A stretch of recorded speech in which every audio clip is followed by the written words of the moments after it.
Picture a scene in ancient China, more than 2,000 years ago. An emperor, Qin Shi Huang, the first to unite the warring states into a single nation, lies on his deathbed.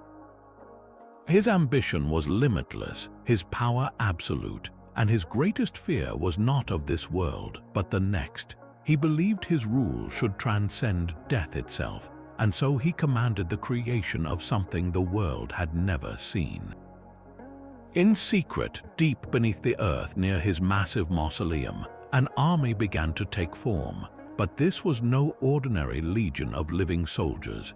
This was an army sculpted from clay, an entire military force forged in silence, standing in perfect formation, waiting for a command that would never come. This is the Terracotta Army, and its discovery in the 20th century remains one of the most astonishing archaeological finds in human history.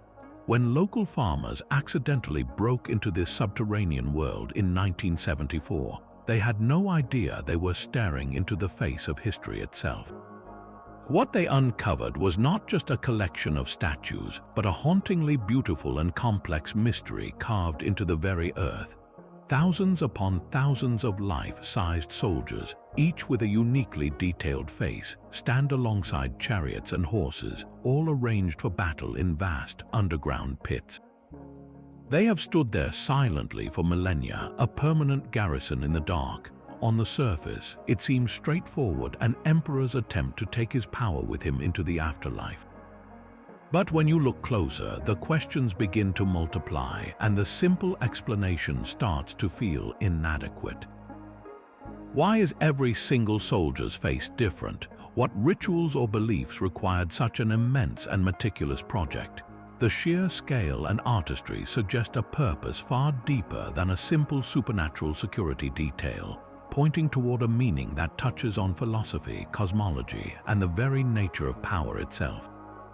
So what is the true purpose of the Terracotta Army? That is the soothing mystery we are going to explore together. This isn't just a story about clay and excavation. It's a journey into the mind of an emperor who sought to conquer death and the incredible legacy he left behind.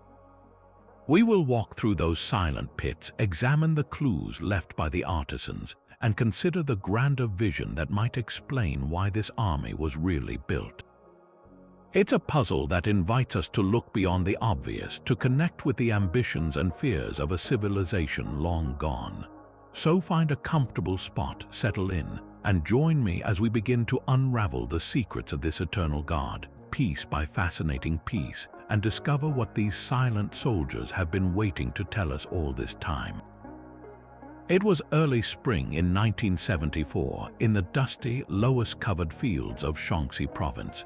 A group of farmers hoping to find water during a severe drought began digging a well. Their shovels struck something hard, something that wasn't earth or rock.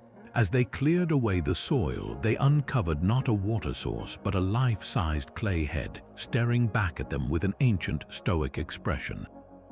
The initial reaction wasn't excitement, but a deep, superstitious fear. They believed they had disturbed a temple or perhaps even awakened a buried demon. Word of the find spread to local officials, and eventually archaeologists arrived on the scene. What began as a simple well quickly expanded into a massive excavation, revealing not just one statue but an entire subterranean world. They had stumbled upon Pit 1, the main infantry vault of the Terracotta Army, a secret the earth had kept for more than 2,000 years. The sheer scale of the discovery was almost incomprehensible. As the archaeologists carefully brushed away the centuries of soil, row upon row of soldiers emerged from the darkness. There were thousands of them, standing in precise military formation, complete with chariots and horses, all facing east toward the ancient kingdoms that the first emperor had conquered. Each figure was shockingly detailed, standing over 6 feet tall, with individualized armor, hairstyles, and most remarkably unique facial features. This wasn't a mass-produced set of idols. It was a meticulously crafted replica of a real, living army. The rural landscape, once defined by simple agricultural life, was now the epicenter of a historical quake that reverberated around the globe. The world watched in awe as this immense, silent garrison was slowly brought back into the light. This accidental find immediately presented the central, captivating mystery that historians and archaeologists are still working to solve. Why would an emperor invest such an astronomical amount of resources, time, and artistic skill into creating a force that was never meant to be seen by the living? The army was clearly built for Qin Shi Huang, whose colossal tomb mound lies less than a mile away. The straightforward explanation is that it was a spiritual guard meant to protect him and project his power in the afterlife. But the incredible individuality of each soldier suggests a purpose far more profound. Did the emperor believe he could somehow animate these clay figures with the souls of his real soldiers? Was this army a magical effigy, a symbolic representation designed to serve him eternally in the spirit world? Or was its creation as much about consolidating his legacy and demonstrating his divine authority to the gods themselves as it was about military protection? The moment that farmer's shovel struck clay, he didn't just find a statue, he unlocked a door to the past, presenting us with a puzzle of imperial ambition, ancient Chinese spirituality, and the timeless human struggle against mortality. To truly comprehend the scale and purpose of the Terracotta Army, we need to turn our attention to the extraordinary and deeply complex figure who commanded its creation. Qin Shi Huang was not merely a king, he was a visionary and a tyrant in equal measure, a man whose ambition forged a nation and whose fears shaped his eternity. Born Yingzheng in 259 BC, he ascended the throne of the Qin state as a young boy and swiftly consolidated his power, embarking on a relentless military campaign. By the year 221 BC, he had achieved what was once thought impossible. He conquered and unified the 6 other major warring states, creating a single, centralized Chinese empire for the very first time. It was then that he took the title Qin Shi Huang Dai, which translates to First Emperor of Qin, a name that declared his achievement was not just a political change, but the dawn of a new cosmic order. His vision was absolute control, and he pursued it with a radical fervor that would echo through the centuries. His administrative reforms were breathtaking in their scope and lasting impact.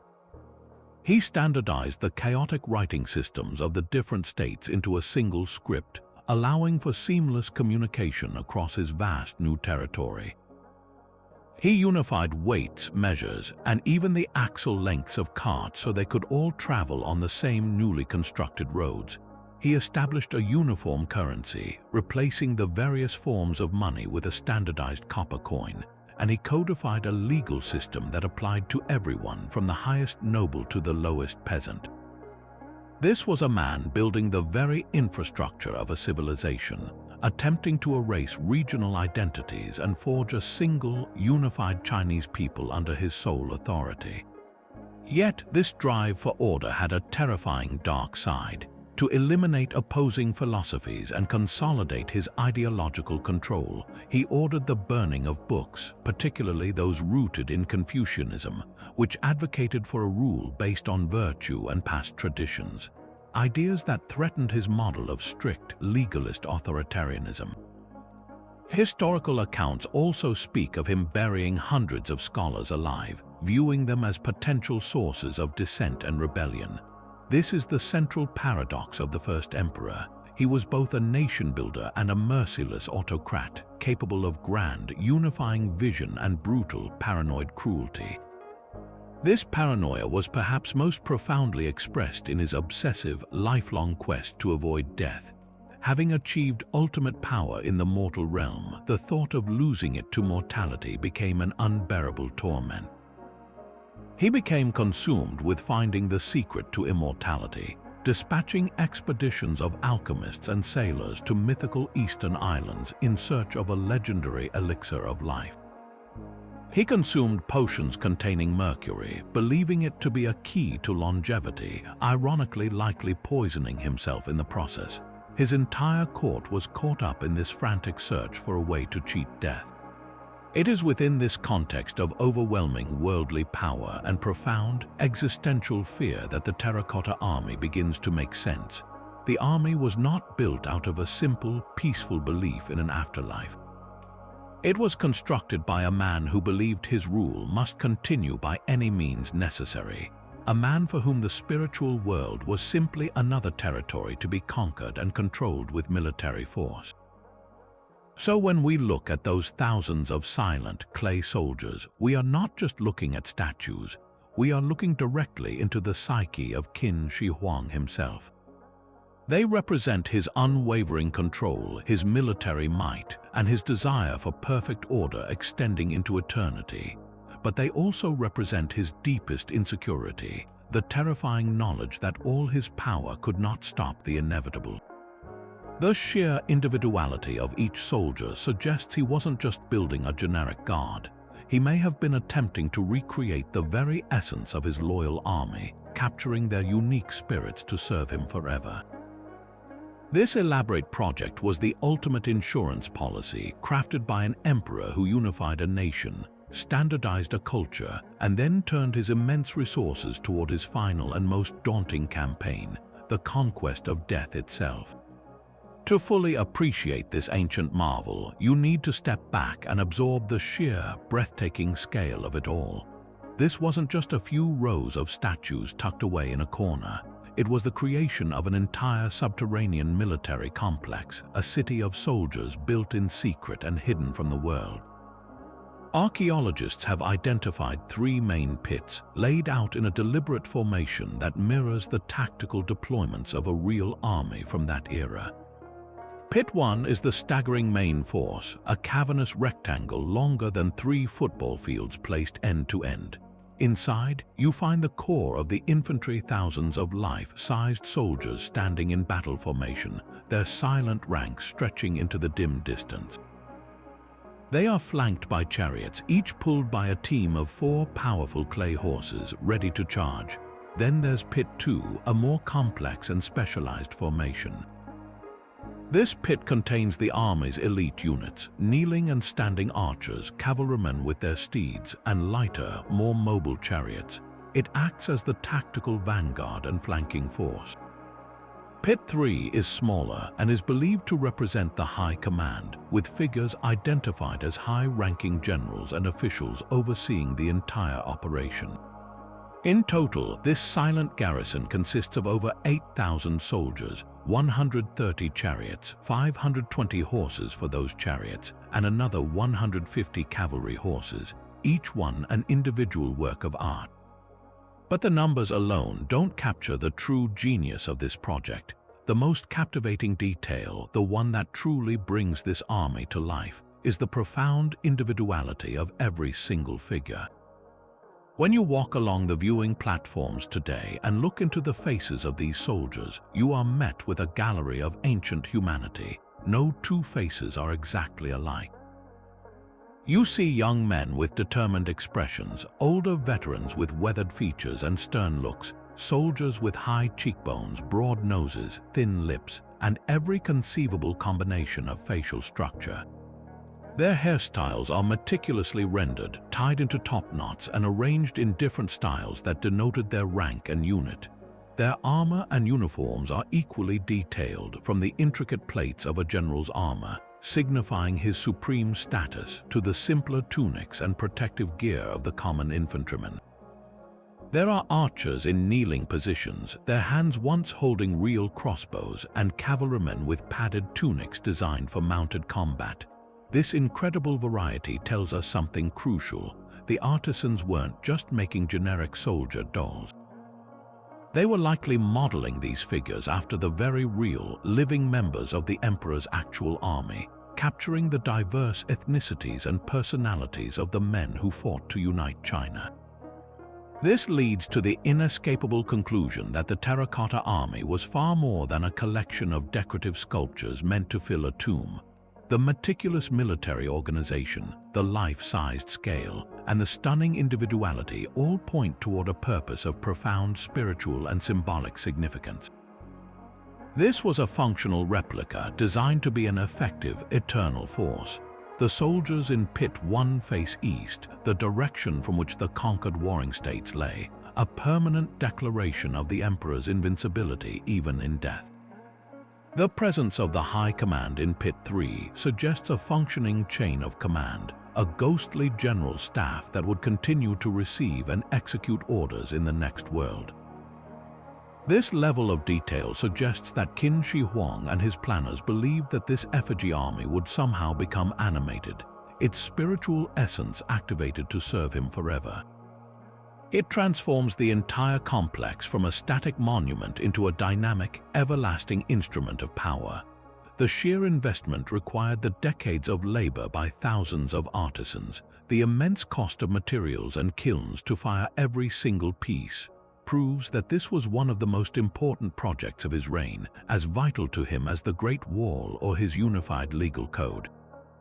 It was his attempt to take the very engine of his earthly power, his invincible military, and transplant it directly into the afterlife, ensuring his rule would continue unchallenged for all eternity.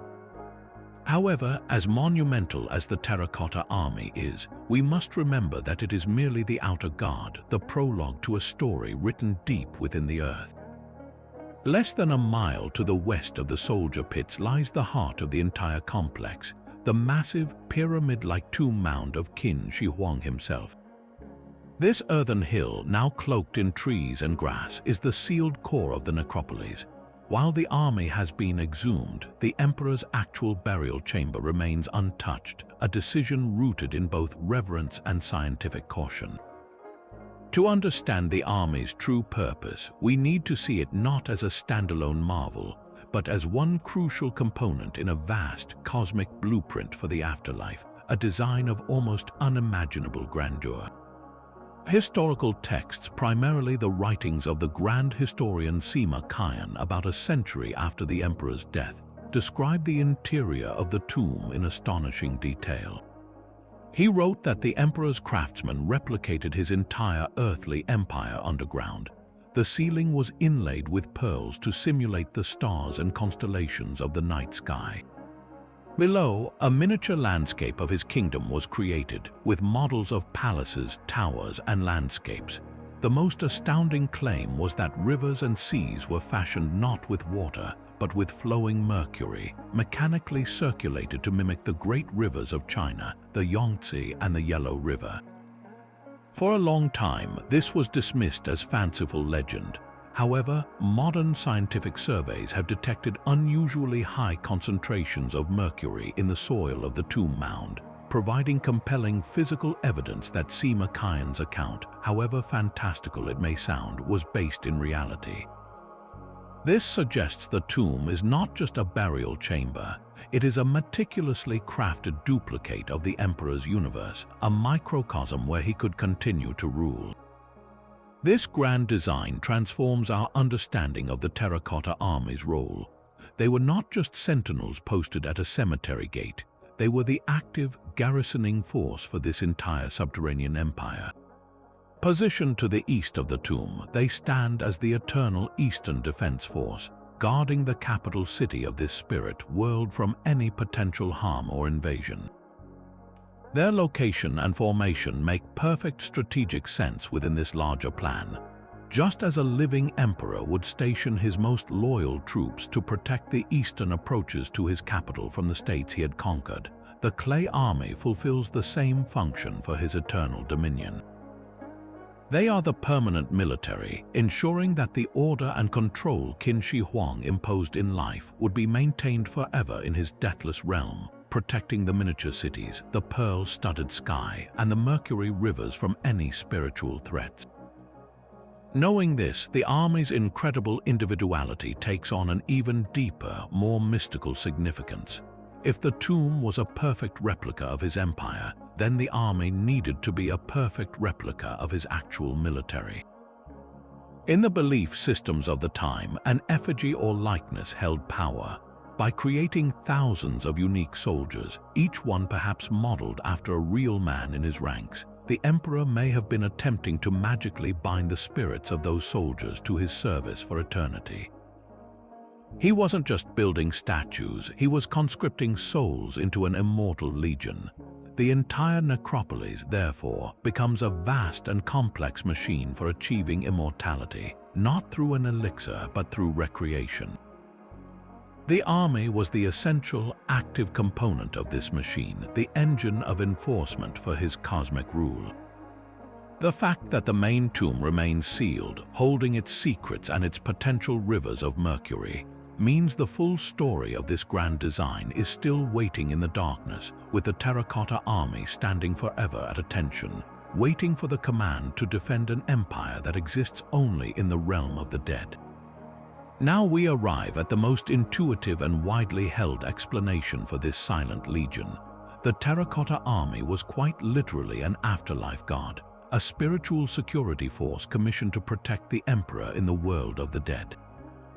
This interpretation draws directly from the core beliefs of ancient Chinese religion and cosmology, which held that life after death was a direct continuation of earthly existence. In this view, the spirit world was a mirror of the living world, and the deceased would require the same material comforts, social status, and, most critically for a ruler, the same military power they had enjoyed in life. A person's tomb was not just a resting place, it was their eternal residence, and provisions had to be made for their everlasting needs. For a peasant, this might mean being buried with a simple clay pot of grain. For the first emperor of China, the only logical provision was an entire, fully staffed, and perfectly equipped imperial army. This belief system helps explain the astonishing practicality embedded in every detail of the army's construction. This was not a symbolic monument meant to be admired by visitors. It was a functional tool for eternity. The soldiers are arranged in precise, battlefield-ready formations because they were expected to fight. The vanguard of archers in Pit 2, with some figures kneeling to create a two-tiered barrage, is positioned exactly as a real archer unit would be to maximize volley fire. The presence of a high command headquarters in Pit 3 indicates a functioning chain of command, because an army without generals cannot receive orders or execute complex strategies. Even the choice of facing the entire main force eastward is a tactical decision, guarding the most likely direction of a spiritual threat from the conquered states that once lay in that direction. Every element points to a single, chilling conclusion. Qin Shi Huang fully expected to face enemies in the afterlife, and he was sending a preemptive strike force to secure his dominion for all time. He was deploying his troops for an eternal campaign. Beyond mere defense, this army also served the crucial purpose of projecting his authority in the spirit realm. In life, his power was demonstrated through the sheer, overwhelming presence of his military. His ability to command thousands of loyal soldiers was the ultimate expression of his mandate. By recreating that military in clay, he was attempting to transfer that exact same aura of invincibility to the afterlife. He would arrive in the spirit world not as a vulnerable new soul, but as an emperor already at the head of a massive, perfectly disciplined army. This would immediately establish his supremacy over any other spiritual entities or deceased ancestors he might encounter. It was the ultimate power move, a declaration that his unification of China was not a temporary earthly event but a permanent cosmic reality. The army was both his shield and his scepter, ensuring that his transition from ruler of the living to ruler of the dead would be seamless and uncontested.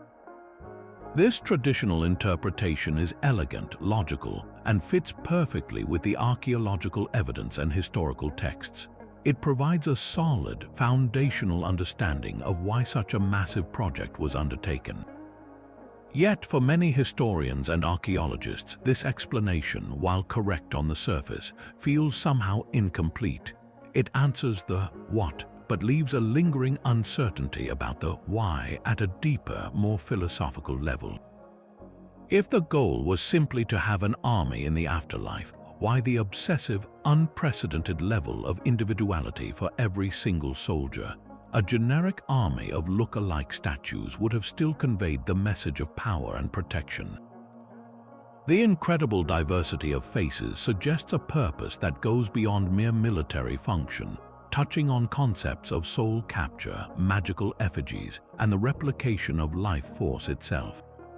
So while the theory of the afterlife god is undoubtedly a core part of the truth, the haunting uniqueness of each soldier's face invites us to peer a little deeper into the shadows, to consider whether this army was meant not just to serve the emperor, but to become a living, or rather, an ever-living entity in its own right.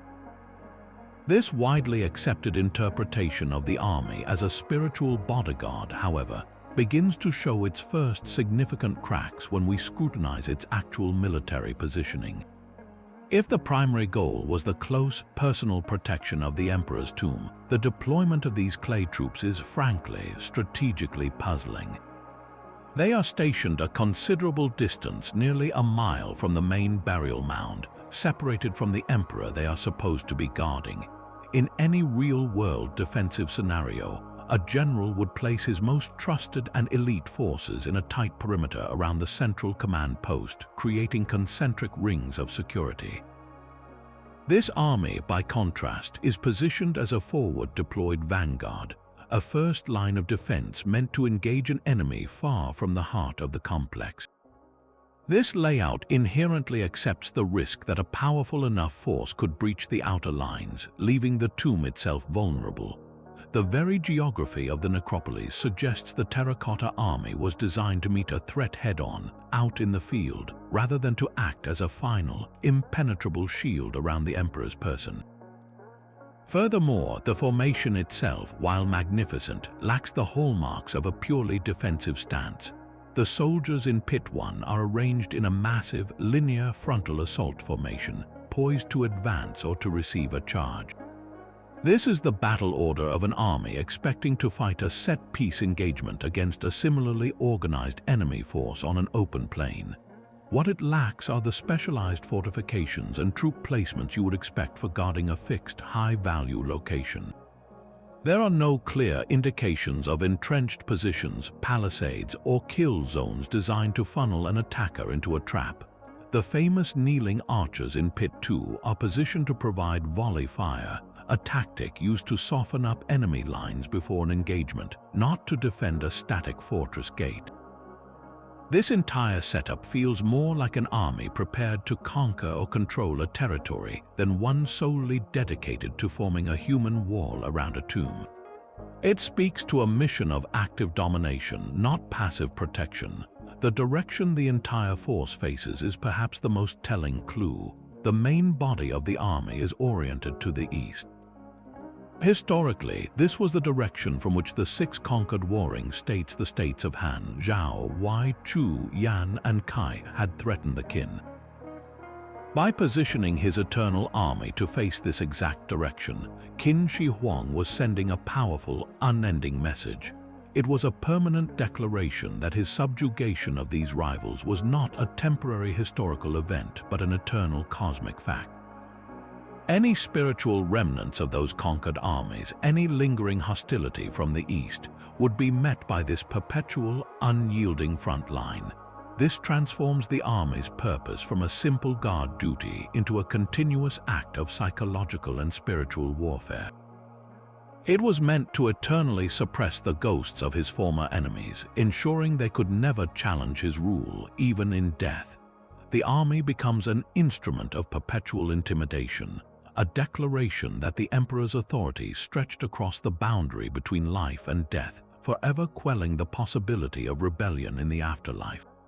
So, when we pull back and look at the complete picture, the forward deployment, the offensive battle formations, and the symbolic facing east, the idea of the Terracotta Army as a mere personal guard starts to feel too narrow, too simplistic for such a grand and nuanced creation.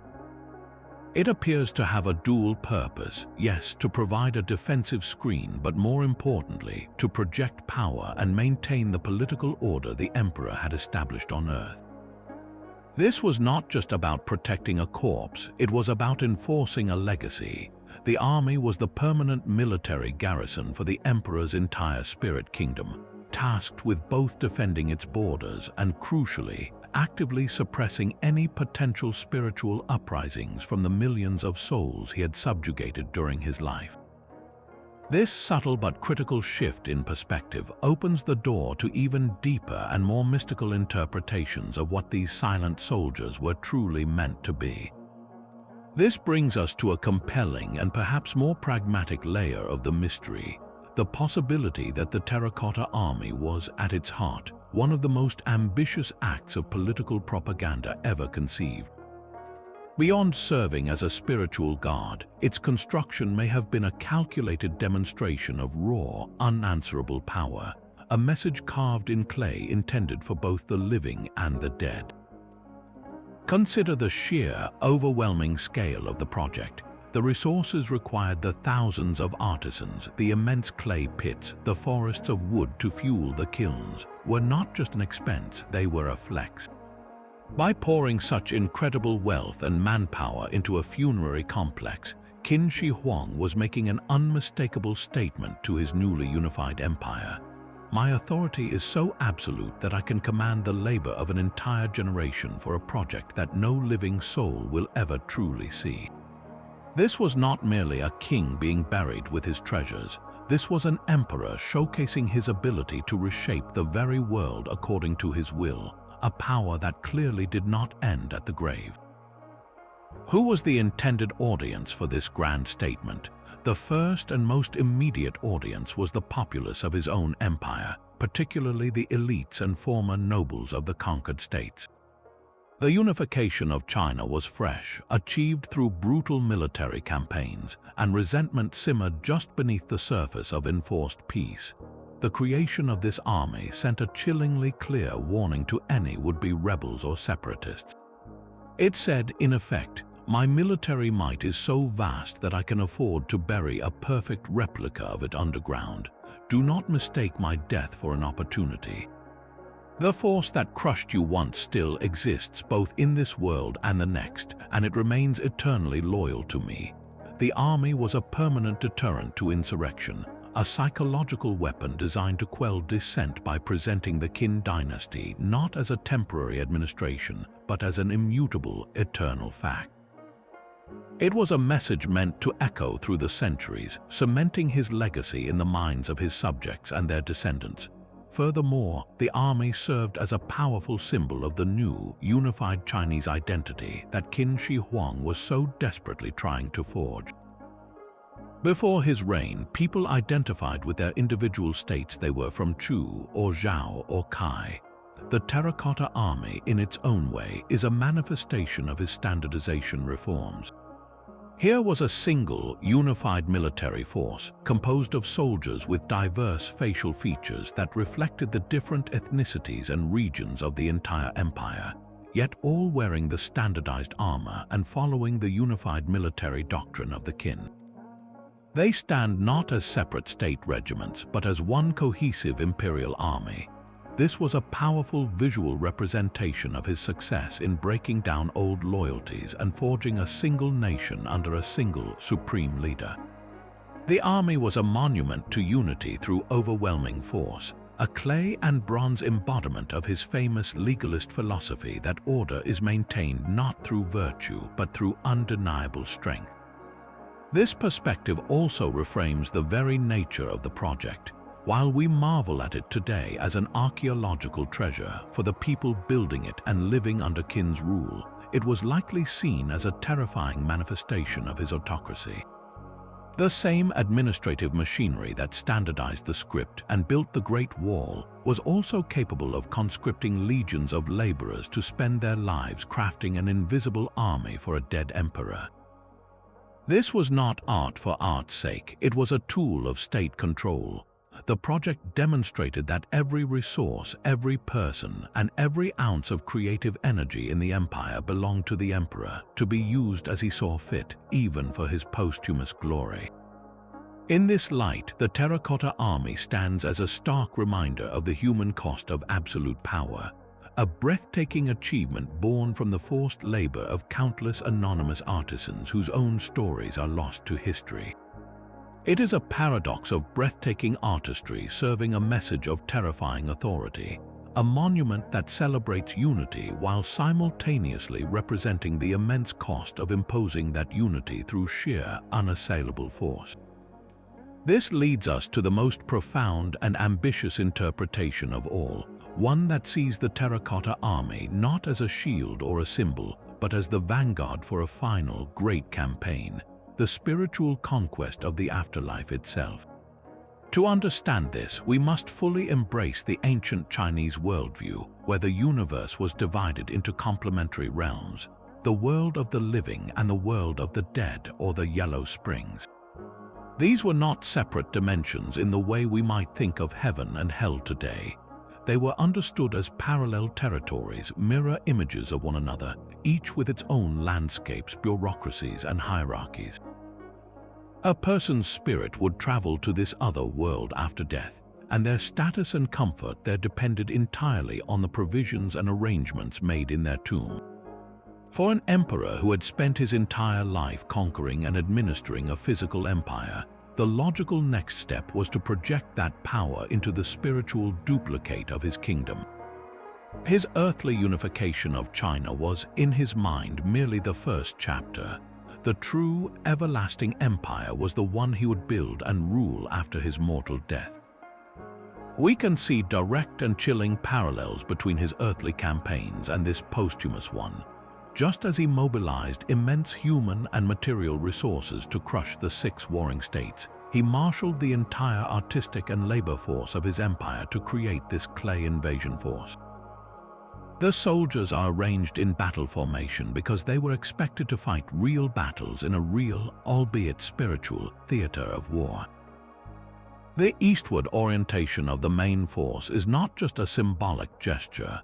It is the strategic deployment of an army expecting to engage specific enemy forces, the spiritual remnants of the very states he had defeated on Earth, like Chu and Kai, which lay to the east. He was preparing to fight the same war all over again, but this time to secure his gains for eternity. The presence of a full command structure in Pit 3 is essential because conquering a territory requires generals to devise strategy and direct troops. This was not a static display. It was a dynamic, functional military machine built for a campaign of endless expansion in the spirit world. The concept of the afterlife as a place with its own territories and potential enemies is crucial here. Ancient Chinese texts and tomb artifacts from various periods show a belief in a complex spirit bureaucracy, with gods, officials, and malevolent ghosts that could pose a threat. Qin Shi Huang, a man of unparalleled ambition and paranoia, would have viewed this unknown realm not with peaceful acceptance, but as a new frontier to be subdued and organized under his legalist system. His tomb, described as containing a miniature universe with pearl stars and mercury rivers, was to be the capital city of this new dominion. The Terracotta Army, stationed just outside, was the expeditionary force tasked with pacifying the surrounding spiritual countryside, defeating rival ghostly armies, and bringing the entire afterlife under the centralized, unyielding authority of the first emperor. He was essentially attempting to do in death what he had done in life, impose absolute order on a chaotic and fractured landscape. Therefore, the army's ultimate purpose transcends simple protection or political messaging. It was the instrument of his immortality, the means by which he would ensure his empire would literally know no bounds. Death was not an end to his rule, it was a gateway to a larger canvas for his ambition. By creating a perfect, functional replica of his invincible military, he believed he could extend his campaign of unification across the ultimate frontier. Every uniquely crafted soldier, every chariot, and every horse was a piece of this grand strategic vision. They were not guarding a tomb, they were poised at the starting line of an eternal conquest, waiting for the moment the Emperor's spirit would ascend to lead them on a never-ending campaign to subdue the universe of the dead. In this light, the Terracotta Army is one of history's most stunning declarations of human ambition, a project that reveals a man so powerful, so driven, that he dared to plan his own apotheosis, intending to arrive in the next world not as a supplicant but as a conqueror. Yet another layer to this mystery suggests the Terracotta Army may represent one of history's most profound and merciful acts of substitution. To appreciate this theory, we must journey back to a time long before the Qin dynasty, to an era where the spiritual needs of a dead ruler were met with unimaginable brutality. Centuries earlier, during the Shang dynasty, the death of a king or high noble was often followed by a gruesome ceremony, the practice of live burial known as zhang. Archaeological excavations of Shang tombs reveal horrifying evidence. Dozens, sometimes hundreds of real people, soldiers, servants, concubines, and craftsmen were slaughtered and interred alongside their master. Their purpose was stark and simple: to continue their service in the afterlife. This was not a symbolic gesture. It was the literal transfer of a functioning household into the tomb, ensuring the ruler would lack for nothing in the world of the dead, attended by the very people who served him in life. The skeletons found in these pits, often arranged in orderly rows or positioned in service postures, are a chilling testament to a belief system that accepted mass human sacrifice as a necessary, even honorable, rite. Against this dark historical backdrop, the creation of the Terracotta Army appears in a startling new light. Could this immense legion of clay be an enlightened, revolutionary alternative to this ancient atrocity? Instead of condemning thousands of his loyal soldiers and courtiers to death, Qin Shi Huang may have commissioned their perfect likenesses to be crafted from earth and fire. In this interpretation, every unique terracotta face is not just a work of art, it is a life spared. The army becomes a massive, symbolic act of effigy magic, the belief that a detailed, lifelike representation could hold the same spiritual power as the real person. By creating these effigies, the emperor could fulfill the traditional religious obligation of being accompanied by an army, but without the moral and practical cost of slaughtering his finest troops. This theory reframes the entire project from an act of megalomaniacal extravagance into a sophisticated and surprisingly humane reform. What might have motivated such a radical shift? One compelling reason is pure pragmatism.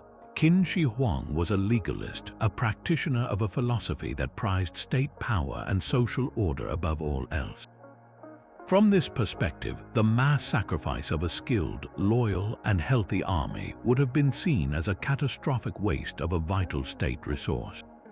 These were the men who had conquered China, the enforcers of his will, and the guardians against rebellion. Burying them alive would have severely weakened his empire's military strength, leaving it vulnerable at the very moment of his succession.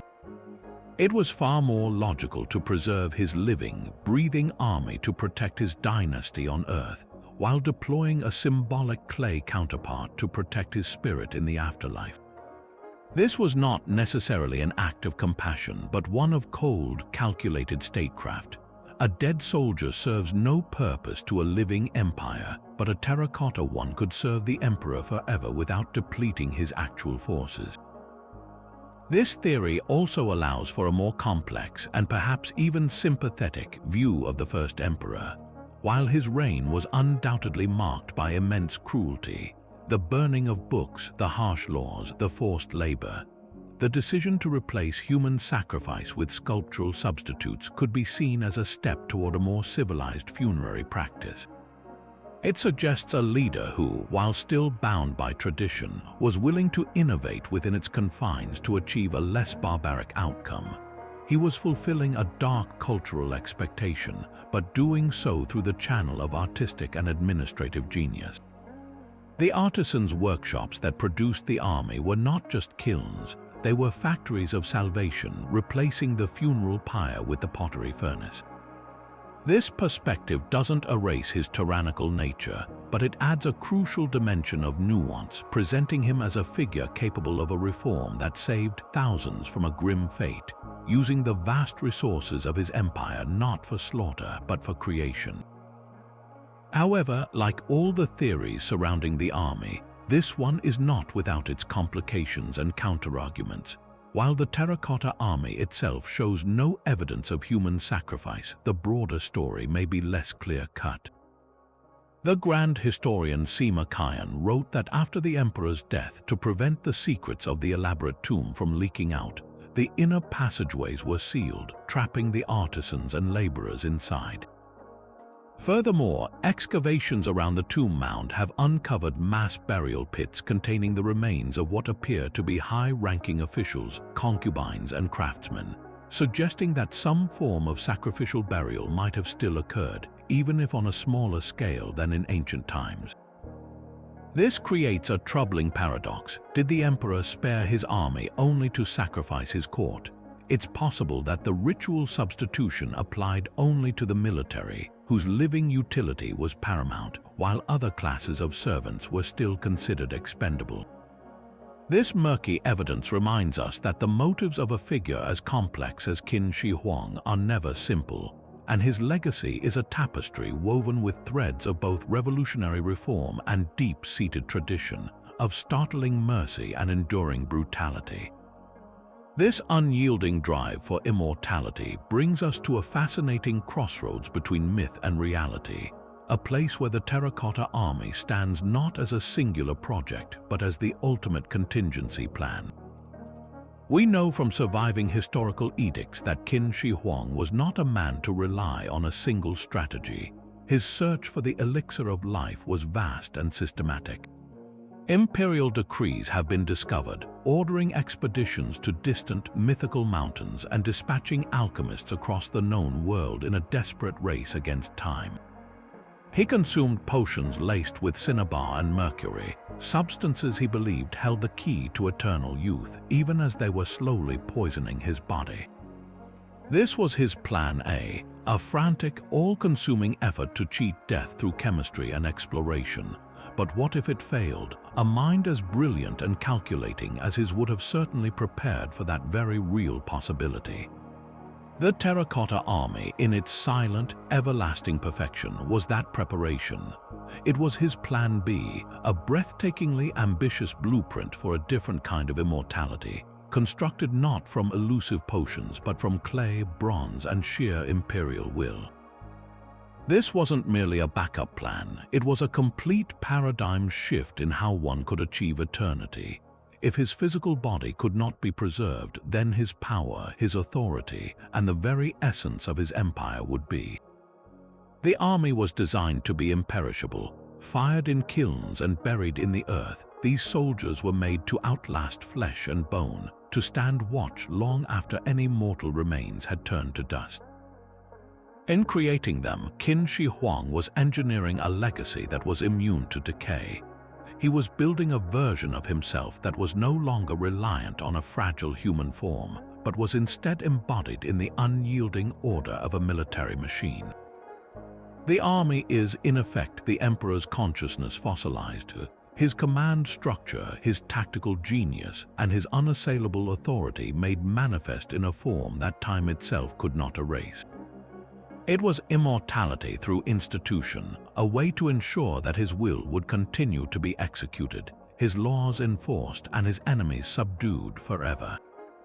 Consider the psychological power of this act. For a man tormented by the fear of assassination and rebellion in life, the afterlife presented an even more terrifying landscape of unknown threats. By constructing this eternal garrison, he was actively conquering that fear. He was transforming the great unknown from a realm of chaos and vulnerability into a territory that was already occupied, organized, and pacified by his own forces. He wouldn't be arriving in the spirit world as a helpless newcomer. He would be taking command of a pre-established, fully operational government and military. The army was his anchor in eternity, the mechanism by which he could ensure his presence would be felt forever.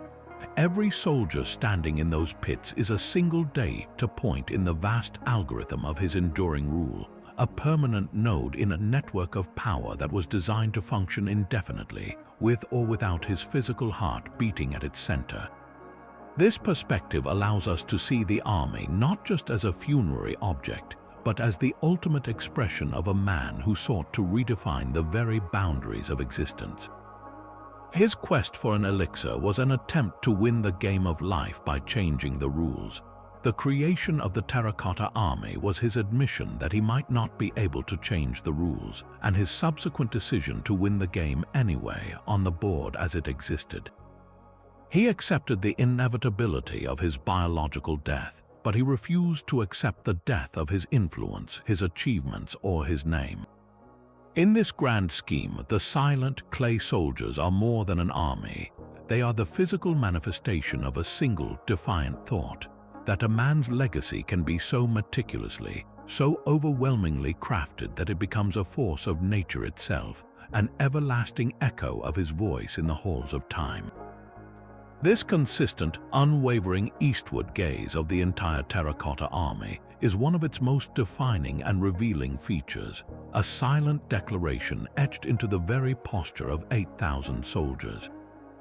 To understand its full meaning, we need to see the world through the strategic lens of Qin Shi Huang. The East was not a neutral direction. It was the heartland of his greatest adversaries and the source of his most significant threats. Before his unification campaign, China was a fractured landscape of 7 major states locked in perpetual warfare, and the Qin homeland was in the west in what is now Shaanxi province. To expand his power, he had to look east, and the states that lay in that direction, Han, Zhao, Wei, and most formidably, the large and culturally sophisticated state of Chu, and the powerful eastern state of Kai, were the primary obstacles to his ambition. His entire military career was a relentless push eastward, and this orientation of his eternal army makes it clear that even in death, he expected the principal danger to come from that exact same quarter. The state of Kai, in particular, stands out in this context. Located on the Shandong Peninsula far to the east, Kai was one of the last states to fall to the Qin war machine. It was wealthy, had a strong military tradition, and its conquest was a crowning achievement that solidified the unification. But subjugating a state on the battlefield is one thing. Extinguishing its spirit, its cultural identity, and the simmering resentment of its people is another matter entirely. In the ancient Chinese belief system, the spirits of the dead, especially those of wronged or defeated people, held immense power and could become malevolent ghosts capable of causing havoc. The emperor, a man notorious for his paranoia, would have been acutely aware that the millions of souls lost in his wars and the vanquished aristocracy of states like Kai would carry their grievances with them into the afterlife. By positioning his clay legions to face east, he was establishing a permanent spiritual defense line, a supernatural great wall designed to hold back the spectral vengeance of all those he had conquered. This transforms the army from a simple protective detail into an instrument of eternal psychological and spiritual domination. It was a perpetual show of force, a message carved in clay and bronze intended for a specific audience, the ghosts of his former enemies. The formation says, in no uncertain terms, "My authority did not end with your earthly defeat. My army still stands between you and any thought of posthumous rebellion. Your subjugation is permanent, a fact woven into the very fabric of the cosmos." This was about ensuring that his life's work, the unification of China, would never be undone, not even by supernatural forces. He wasn't just guarding his tomb, he was garrisoning the entire frontier between the world of his orderly empire and the chaotic spirit realm of his defeated rivals, a frontier he defined as lying eternally to the east. This strategic orientation also deeply reinforces the idea of the army as a functional, rather than a symbolic force. A purely symbolic monument might have soldiers facing in all directions to represent omnipotent protection. But a real army deployed in the field is positioned to meet a specific, anticipated threat. The Terracotta Army's formation mirrors that of a Qin field army prepared for a head-on confrontation with an enemy advancing from the east. The vanguard of archers is positioned to unleash volleys on an approaching force.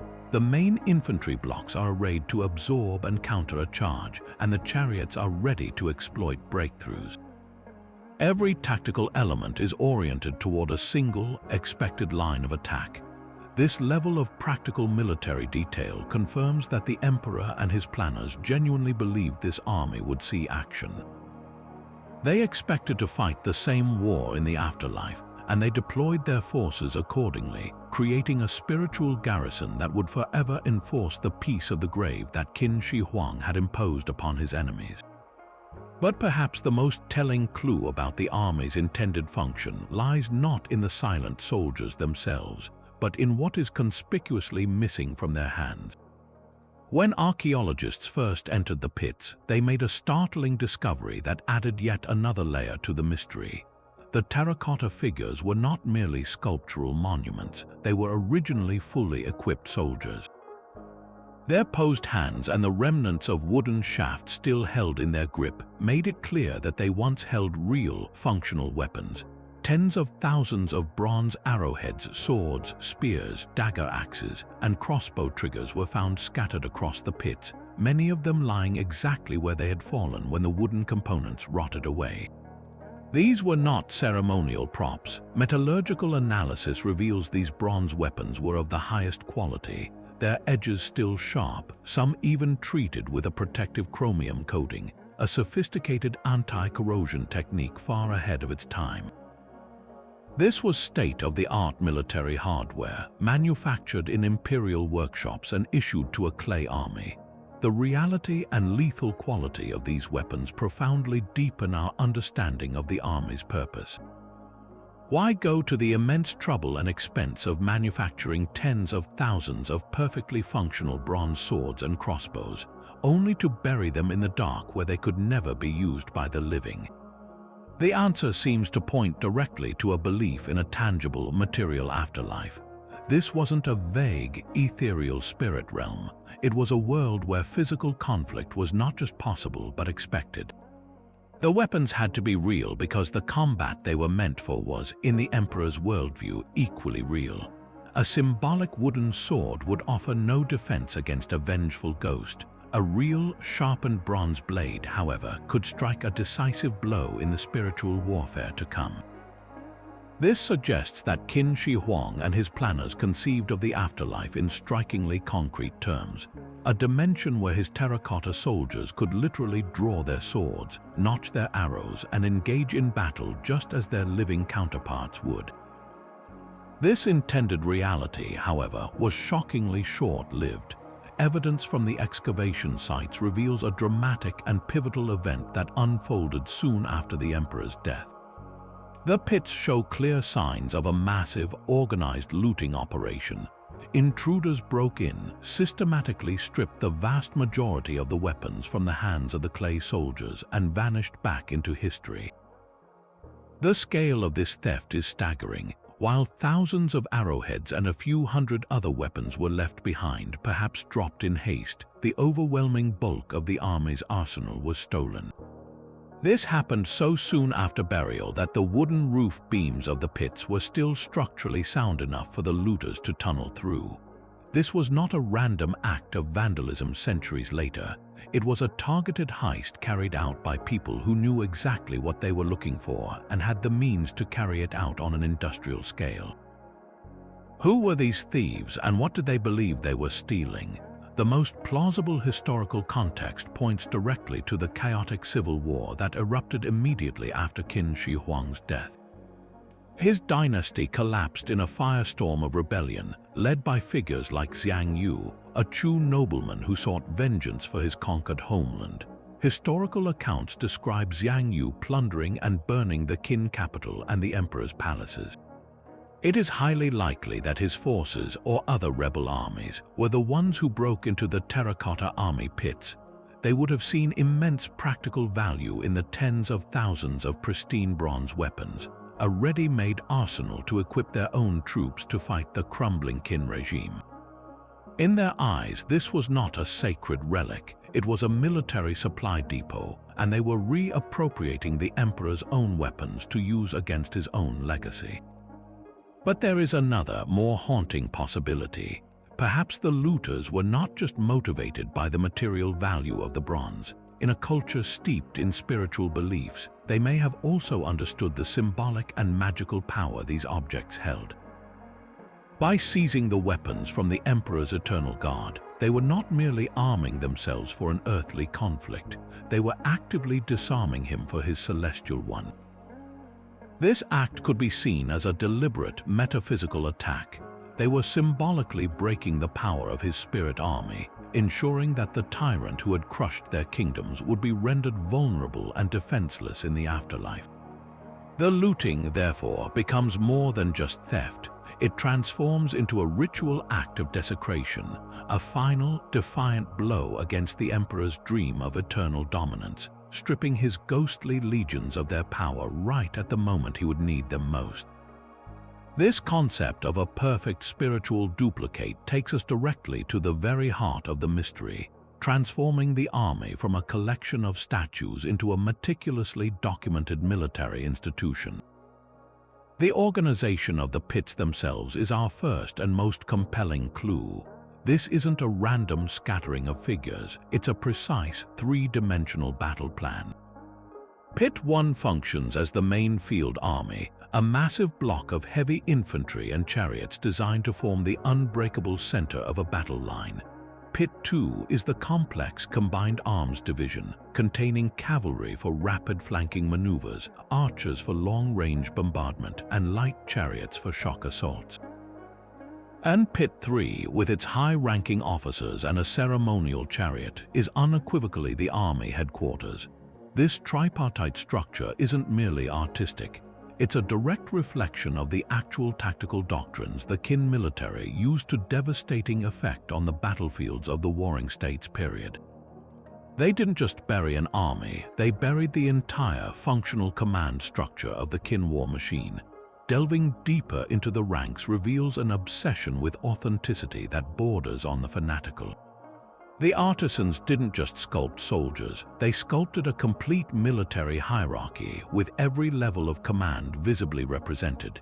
You can distinguish the common infantrymen by their simpler, unarmored tunics or basic lamellar armor. Officers are marked by more elaborate armor, often with finer details and distinctive headgear.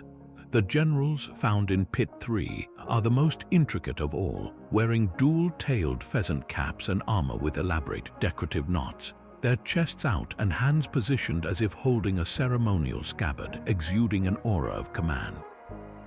Even the charioteers have their own specific kit, with long, protective armor to shield them while driving. This attention to rank and role was absolutely essential for the army's intended function.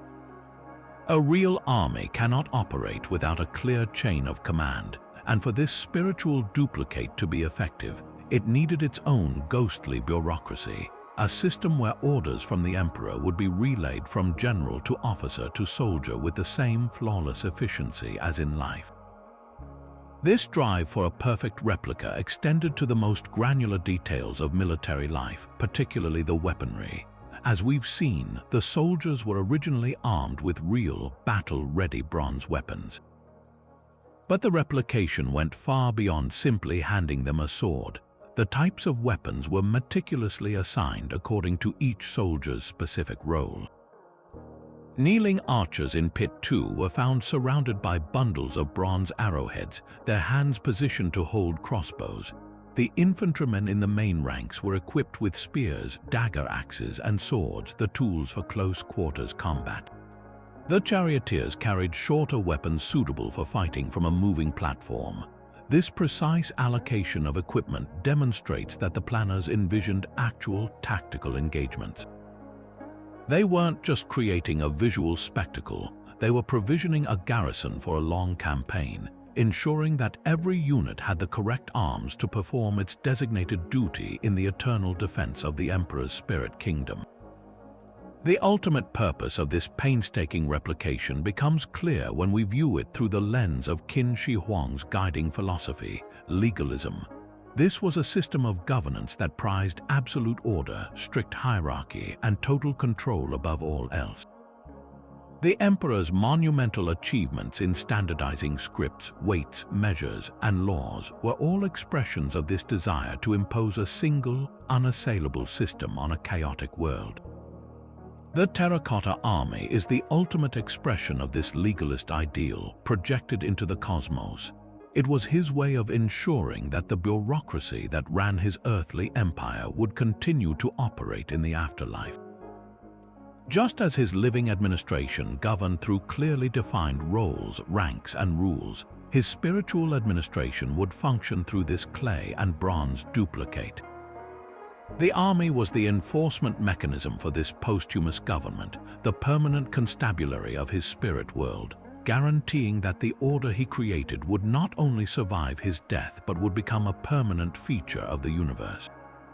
Therefore, this was far more than a grand symbolic gesture. It was the creation of a functional cosmic institution. By replicating his army with such obsessive detail, its organization, its ranks, its equipment, Qin Shi Huang was attempting to transfer the very essence of his power into the afterlife. He wasn't just bringing soldiers, he was bringing the system itself. He believed that by recreating the institution with perfect fidelity, he could magically activate its function in the spiritual realm. The clay generals would issue orders, the officers would relay them, and the soldiers would execute them, all operating within the same legalist framework that made his earthly reign so effective.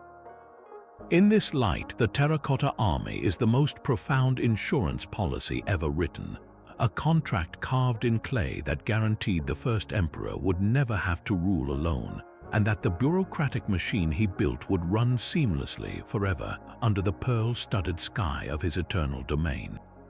While we can marvel at the silent ranks of the Terracotta Army, we must also listen for the whispers of the hands that brought them into being. The true scale of this project is measured not just in the number of soldiers, but in the hundreds of thousands of anonymous lives dedicated to their creation. This was a national undertaking of almost unimaginable proportions, an industrial-scale operation that transformed clay, fire, and human labor into an eternal legacy. Historians estimate that a workforce of over 700,000 people toiled for nearly 4 decades to complete the entire funerary complex, including the army. To put that into perspective, that is more people than lived in many of the greatest cities of the ancient world at that time. This wasn't a side project, it was a primary function of the Qin state, a decades-long national endeavor that consumed resources and human energy on a scale that rivals the construction of the Great Pyramids of Egypt. The very fact that the state was willing to invest so much for so long tells us that the army's purpose was not a mere luxury or a passing fancy. It was absolutely critical, a cornerstone of the emperor's vision for both his eternal rule and the ongoing stability of his fragile, newly unified empire. As we move from the grand spectacle of the assembled army to the individual figures themselves, we find the craftsman's own signatures hidden in the clay. Scattered across the statues, often tucked discreetly under a folded arm or on the inside of a leg, archeologists have found nearly 100 different workshop stamps. These aren't artist signatures in the romantic sense, they are bureaucratic markings typically reading "the artisan so and so" or "the workshop of such and such." This reveals a highly organized assembly line production system. The state didn't hire one master sculptor, it conscripted entire workshops from across the empire, each responsible for producing specific components. One group might specialize in sculpting heads, another in torsos, another in legs and arms. These parts were then assembled with the final joints concealed by a layer of clay. This modular approach explains both the incredible efficiency of the project and the stunning variety in the faces. While the bodies were somewhat standardized, the heads were individually crafted, likely by different artisans in different workshops, each bringing their own regional styles and interpretations to their work, resulting in a gallery of humanity that mirrored the diverse empire they served. Yet, behind this evidence of sophisticated organization lies a much darker and more troubling reality. The historical records, particularly those of Sima Qian, are unequivocal. The majority of this immense workforce was not comprised of willing volunteers or celebrated artists. They were conscripts, convicts, and enslaved prisoners of war, a massive force of state-controlled forced labor. The Qin legalist system was brutal, and sentences for even minor crimes could be commuted to years of hard labor on state projects like the tomb or the Great Wall. The skeletal remains found in mass graves near the mausoleum complex show signs of extreme physical stress, malnutrition, and violent trauma. For these individuals, the creation of the Terracotta Army was not a sacred calling. It was a death sentence carried out in slow motion. They worked under the threat of the lash, their lives as disposable as the clay they molded. This creates a profound and unsettling duality. The army, an instrument intended to grant one man eternal life, was built upon the broken backs and shortened lives of countless others.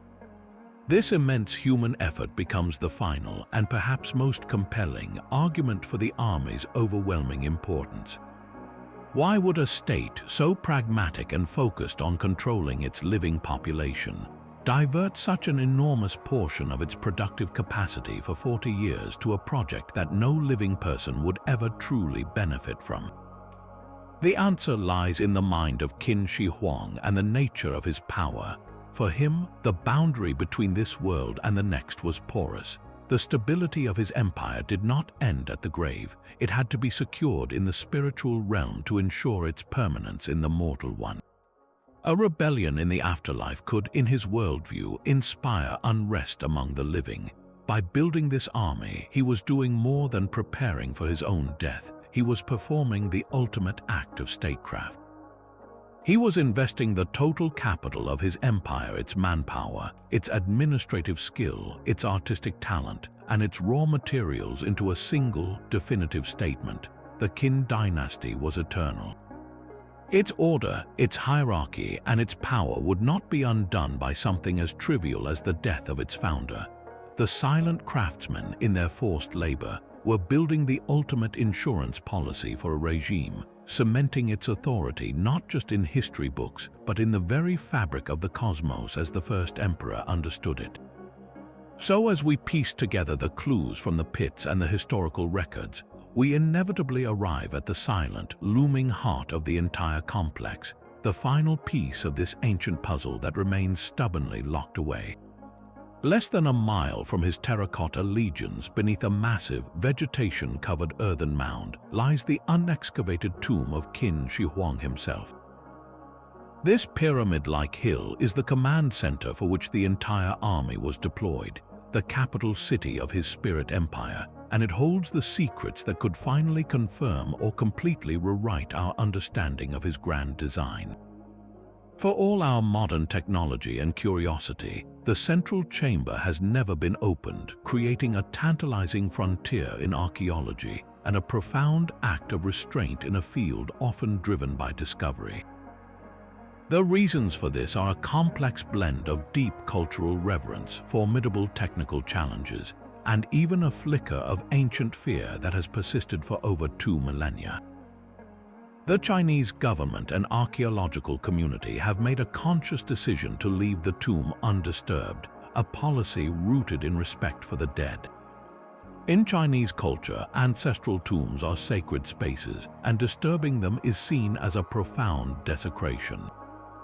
To open the final resting place of the first emperor, a figure of immense historical and cultural significance, would be an act of immense ethical weight, something authorities are unwilling to do without an overwhelmingly compelling reason and the absolute guarantee that the contents would be perfectly preserved.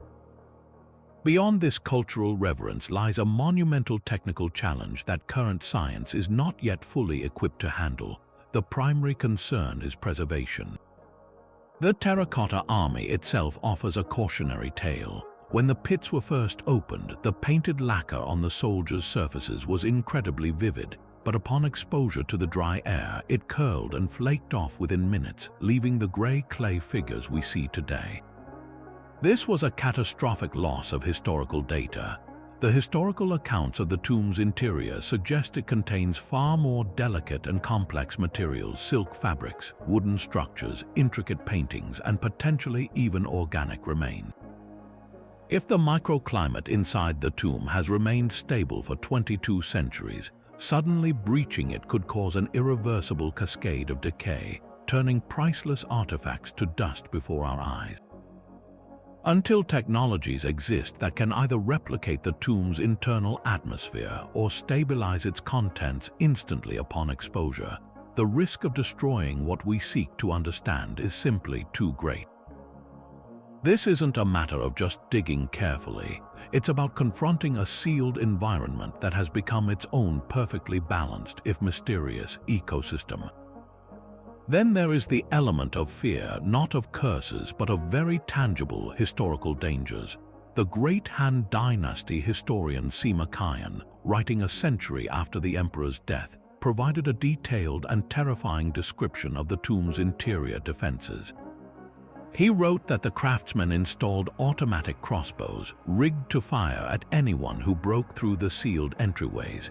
He also described rivers and seas of mercury, a substance highly toxic to anyone who inhales its fumes. For a long time, these accounts were dismissed as legend or dramatic embellishment. Modern science, however, has given them a chilling new credibility. Extensive soil surveys around the tomb mound have consistently revealed mercury concentrations significantly higher than those in the surrounding area, sometimes dozens of times higher. This doesn't just suggest that mercury is present, it suggests there is a massive quantity of it inside, perhaps even still circulating in some mechanical or topographical model, just as Sima Qian claimed. The prospect of encountering a 2,000-year-old booby trap or a highly toxic, volatile environment adds a layer of genuine physical danger to the archaeological and ethical dilemmas, reinforcing the decision to keep the tomb sealed. And so, we are left to speculate, using Sima Qian's words and our knowledge of the emperor's mind as our only guides. If his account is accurate, we could find one of the most breathtaking recreations ever attempted by humankind. A ceiling inlaid with pearls and precious stones to replicate the constellations of the night sky, a miniature bronze and stone landscape of his entire empire, complete with palaces and towers, and those legendary flowing rivers of mercury representing the Yellow River and the Yangtze. Some theorists even speculate that the tomb could contain vast libraries of bamboo scrolls, records of the lost knowledge from the book burning, or detailed star maps reflecting the emperor's cosmic ambitions. The greatest mystery of all is the emperor himself. What remains of Qin Shi Huang? Was his body preserved in some elaborate sarcophagus, perhaps surrounded by the jade burial suits meant to confer immortality? Or does the tomb hold only his spirit, represented by a soul tablet, while his physical form has long since returned to the earth? The true, definitive purpose of the Terracotta Army is intrinsically linked to what lies in that central chamber. They are the garrison, but the tomb is the kingdom. Without seeing the kingdom they were built to defend, we can only infer their full mission. Were they truly just an honor guard, or were they the enforcement arm of a complete subterranean replica of the universe? The answer is hidden in the dark, waiting for a future generation with the wisdom and the technology to look upon the emperor's final secret without causing it to vanish forever. What if we've been looking at this entire underground complex from the wrong angle?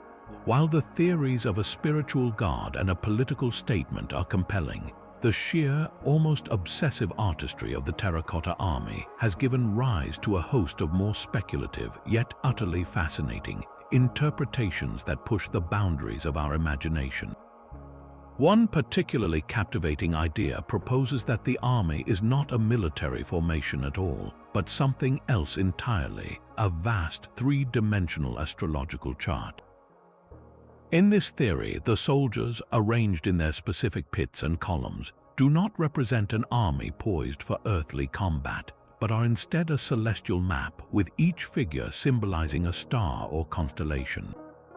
The entire complex, positioned with precise alignment, could be a grand cosmological model designed to connect the emperor's spirit directly with the heavens. The pits themselves, with their structured rows and divisions, might mirror the orderly patterns of the night sky as understood by Qin Dynasty astronomers. This would transform the army from a terrestrial force into a celestial one, a garrison not for the earth but for the cosmos, ensuring the emperor's soul would navigate the afterlife with the stars as his guide and his clay soldiers as his eternal celestial companions. Another layer of mystical interpretation views the army through the lens of sympathetic magic, an ancient belief system where creating a likeness of something gives you power over the original.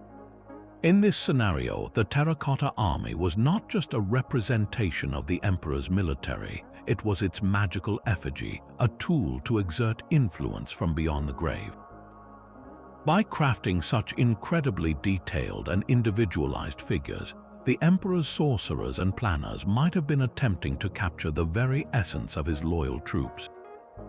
The belief could have been that by burying these effigies, the spirits of the actual, living soldiers would be bound to the emperor's service forever, their loyalty and combat prowess magically transferred to the clay duplicates. This goes far beyond simple protection. It suggests the army was a kind of metaphysical battery, a reservoir of spiritual energy that the emperor could tap into to affect the world of the living. He could, in theory, use this force to ensure his dynasty's longevity, to curse his enemies, or to bless his heirs, making the Silent Pits a powerful engine of supernatural influence designed to last for eternity. Then there is the possibility that we are witnessing one of history's most monumental artistic statements. Could the primary purpose have been, at its heart, an act of unparalleled creative expression? Qin Shi Huang was a ruler obsessed with his legacy, with outshining every predecessor and ensuring his name would never be forgotten. In an age where kings and emperors competed for glory through grand constructions, what could be more definitive than a masterpiece hidden from the living world, created not for contemporary applause but for the judgment of history and the gods? The incredible variation in the soldiers' faces might not be a functional requirement at all, but the signature of an artistic vision of breathtaking scope, a desire to capture the entire spectrum of humanity he had ruled over. The army would then be a census in clay, a portrait gallery of his empire, ensuring that every type of person who comprised his nation would accompany him, not as a soldier but as a subject in his eternal court. This transforms the project from a military or magical endeavor into the ultimate vanity project, a final, defiant masterpiece meant to declare that his artistic and cultural legacy was as formidable as his military and political one. While these alternative theories lack the direct archaeological evidence that supports the mainstream interpretations, their value lies not in their provability, but in what they reveal about our own relationship with this ancient wonder. They emerge from the simple, undeniable fact that the Terracotta Army is simply too elaborate, too unique, and too profound to be fully explained by any single, straightforward purpose. The very existence of these speculative ideas is a testament to the artifact's power to ignite our curiosity and challenge our assumptions. They highlight the enduring mystery that clings to the pits, a sense that even after decades of study, we are still only scratching the surface of its true meaning.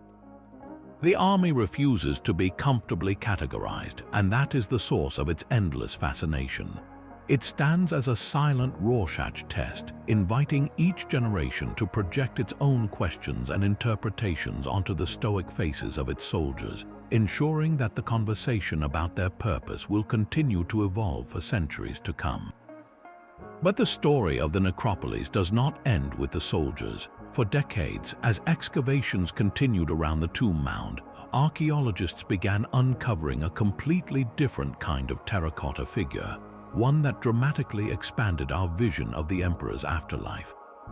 In pits separate from the military formations, they found a breathtaking array of civilian and courtly life.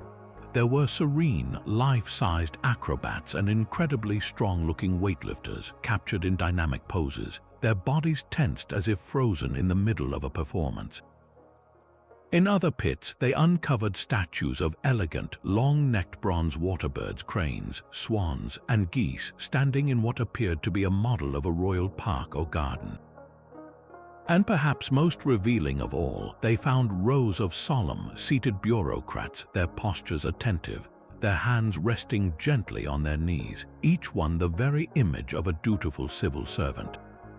These were not part of the military machine. They were the components of a functioning imperial court and a living, breathing ecosystem. The discovery of these other figures fundamentally shifts the entire context of the Terracotta Army. We are no longer looking at just a military garrison standing guard over a tomb. We are witnessing the carefully planned recreation of an entire empire in microcosm. The soldiers were never meant to exist in a vacuum. They were one vital organ in a much larger, more complex body, the protective and enforcing limb of a complete subterranean society. The acrobats and entertainers were there to provide eternal amusement for the emperor's spirit, ensuring his court would be filled with vitality and pleasure. The bronze waterbirds, placed in a carefully constructed garden setting, recreated the serene beauty and private retreats of his earthly palaces, and the bureaucrats. They were the administrative engine of this spirit kingdom, the officials who would manage the day-to-day governance, record celestial decrees, and keep the endless scrolls of his eternal reign. This was not just a preparation for death, it was the meticulous duplication of life itself in all its imperial splendor. This holistic vision forces us to reconsider the army's specific role.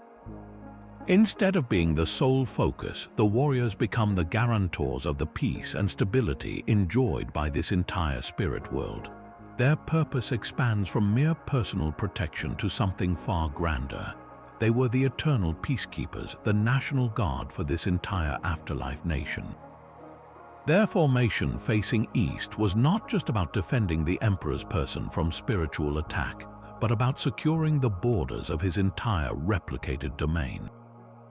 The acrobats could perform, the bureaucrats could administer, and the emperor could rule from his mercury-rivered capital, all under the assurance that the Terracotta Army was maintaining a permanent pax kin on the spiritual frontier.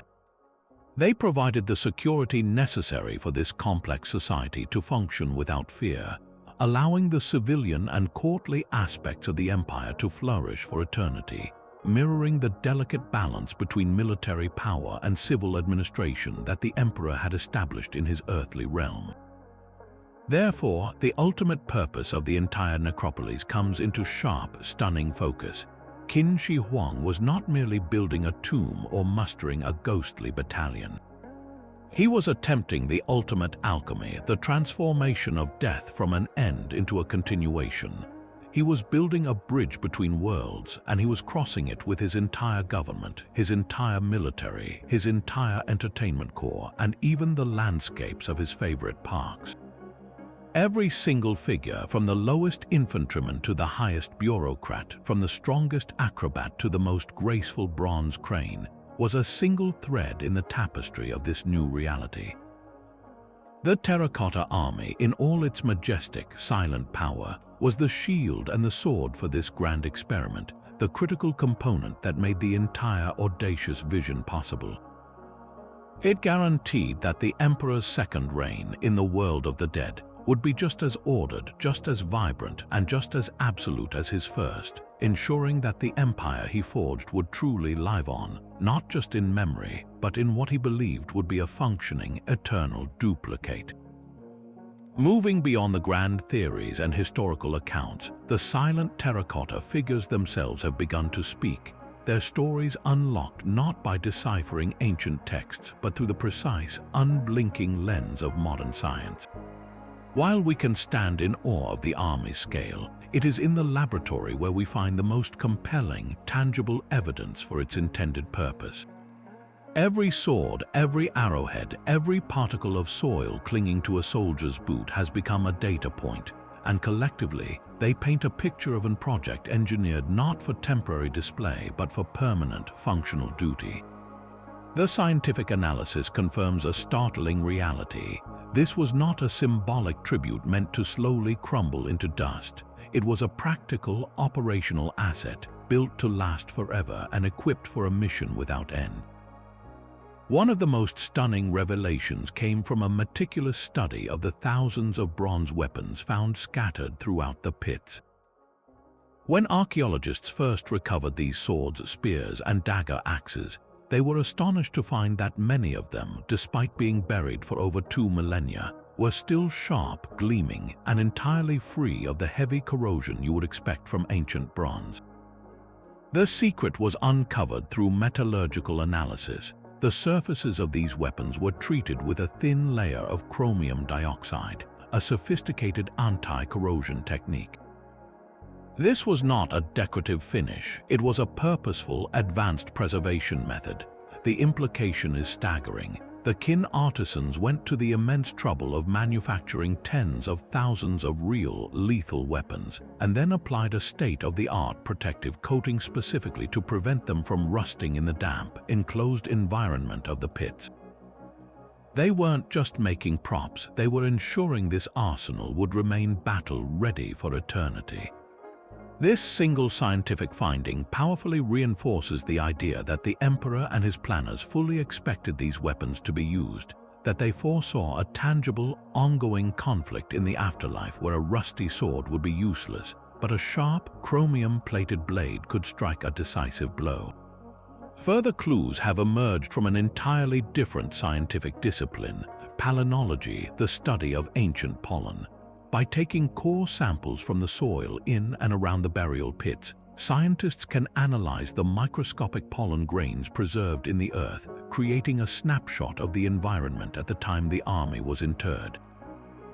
This analysis revealed a landscape that was noticeably different from the arid region of today. The pollen profiles showed evidence of dense forests and a much wetter, more humid climate 2,000 years ago. This environmental context is far from a trivial detail.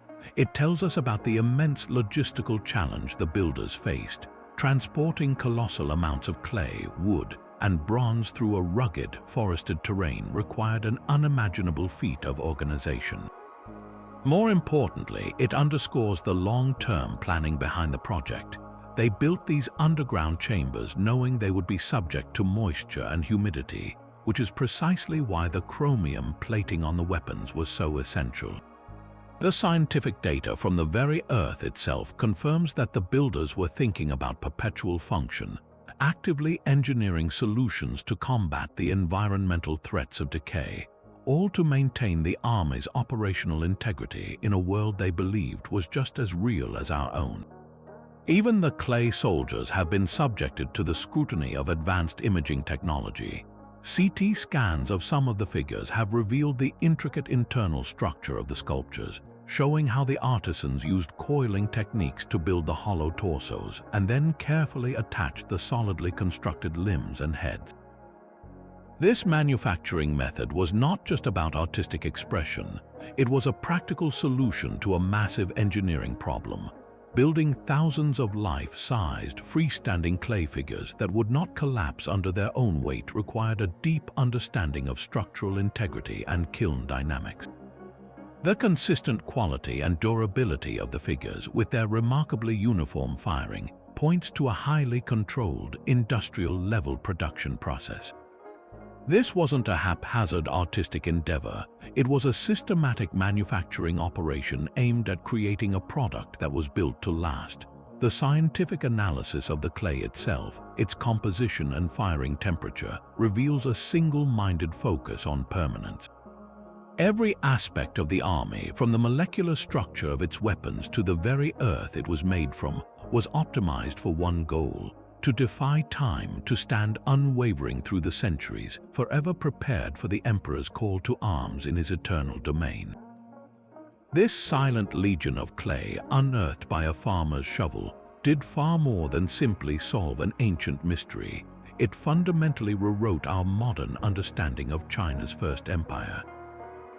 For centuries, the brilliant but brutal reign of Qin Shi Huang was known primarily through the writings of the great Han Dynasty historian Sima Qian, who compiled his records about 100 years after the emperor's death.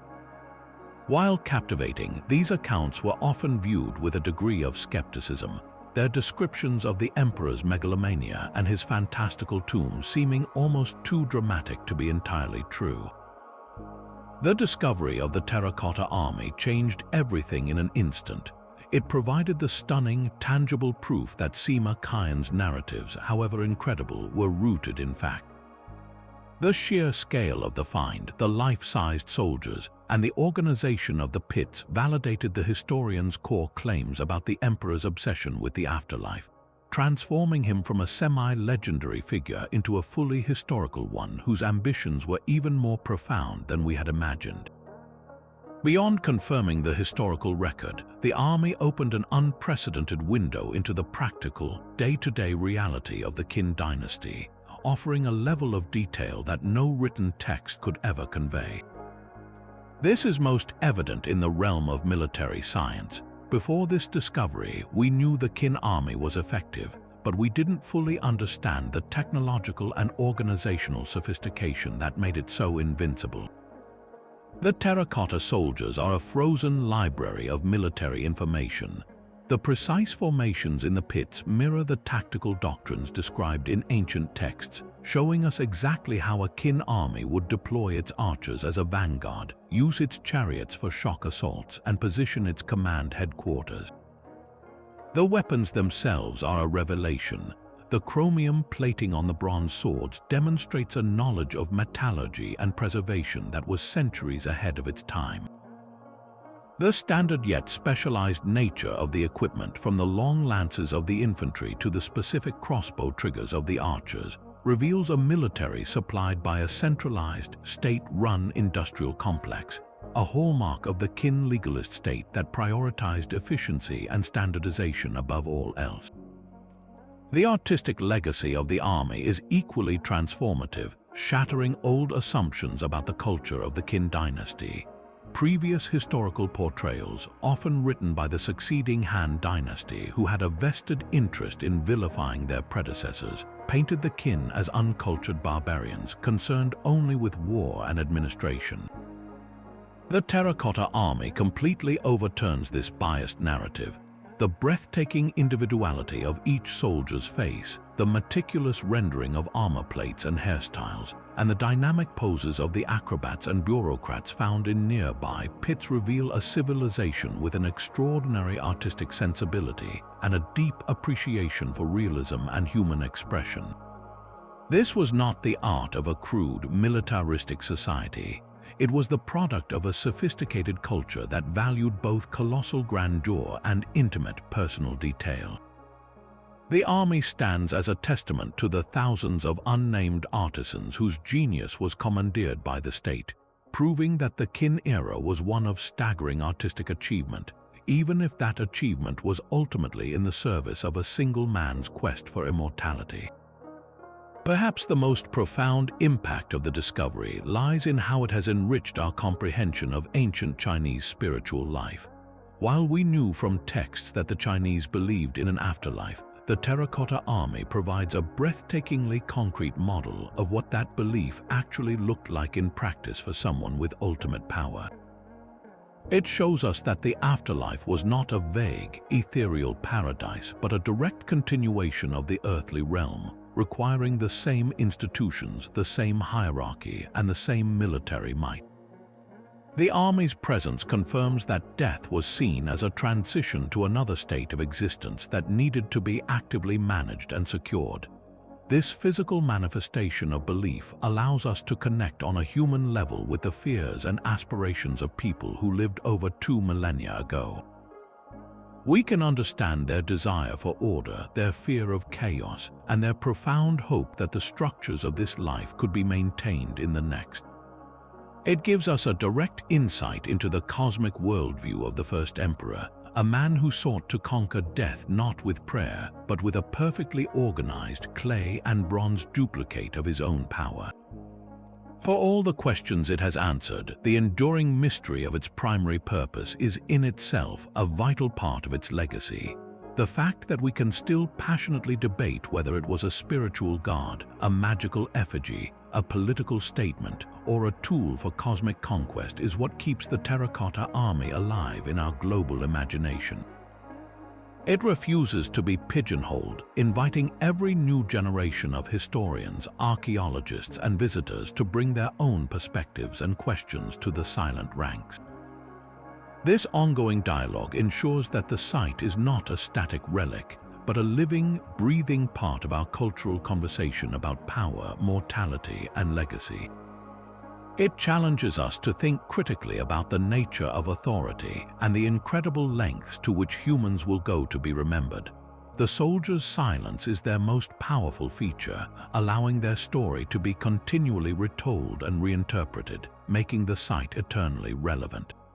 Ultimately, the Terracotta Army's greatest legacy is its status as a universal treasure, a cornerstone of world cultural heritage that transcends national boundaries.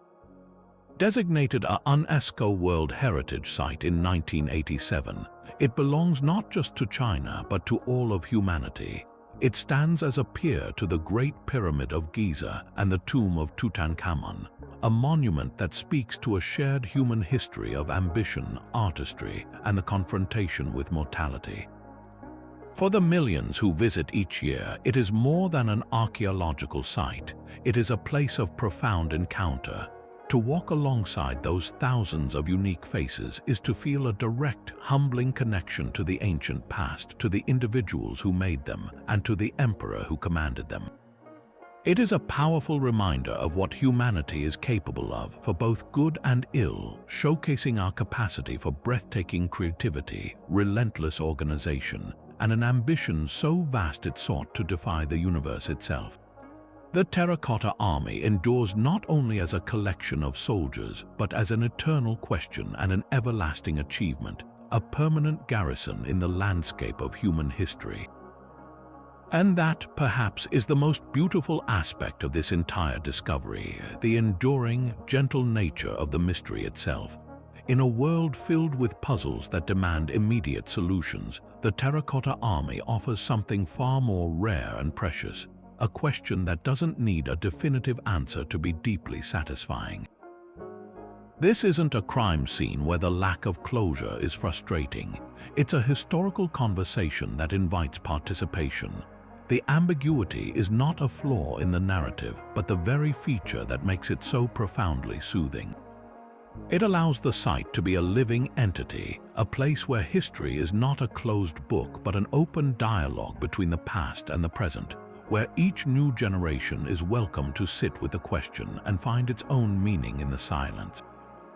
Consider the alternative for a moment. What if, upon opening the pits, archaeologists had found a single inscribed stone tablet that stated, without room for doubt, "This army exists for this one specific reason"?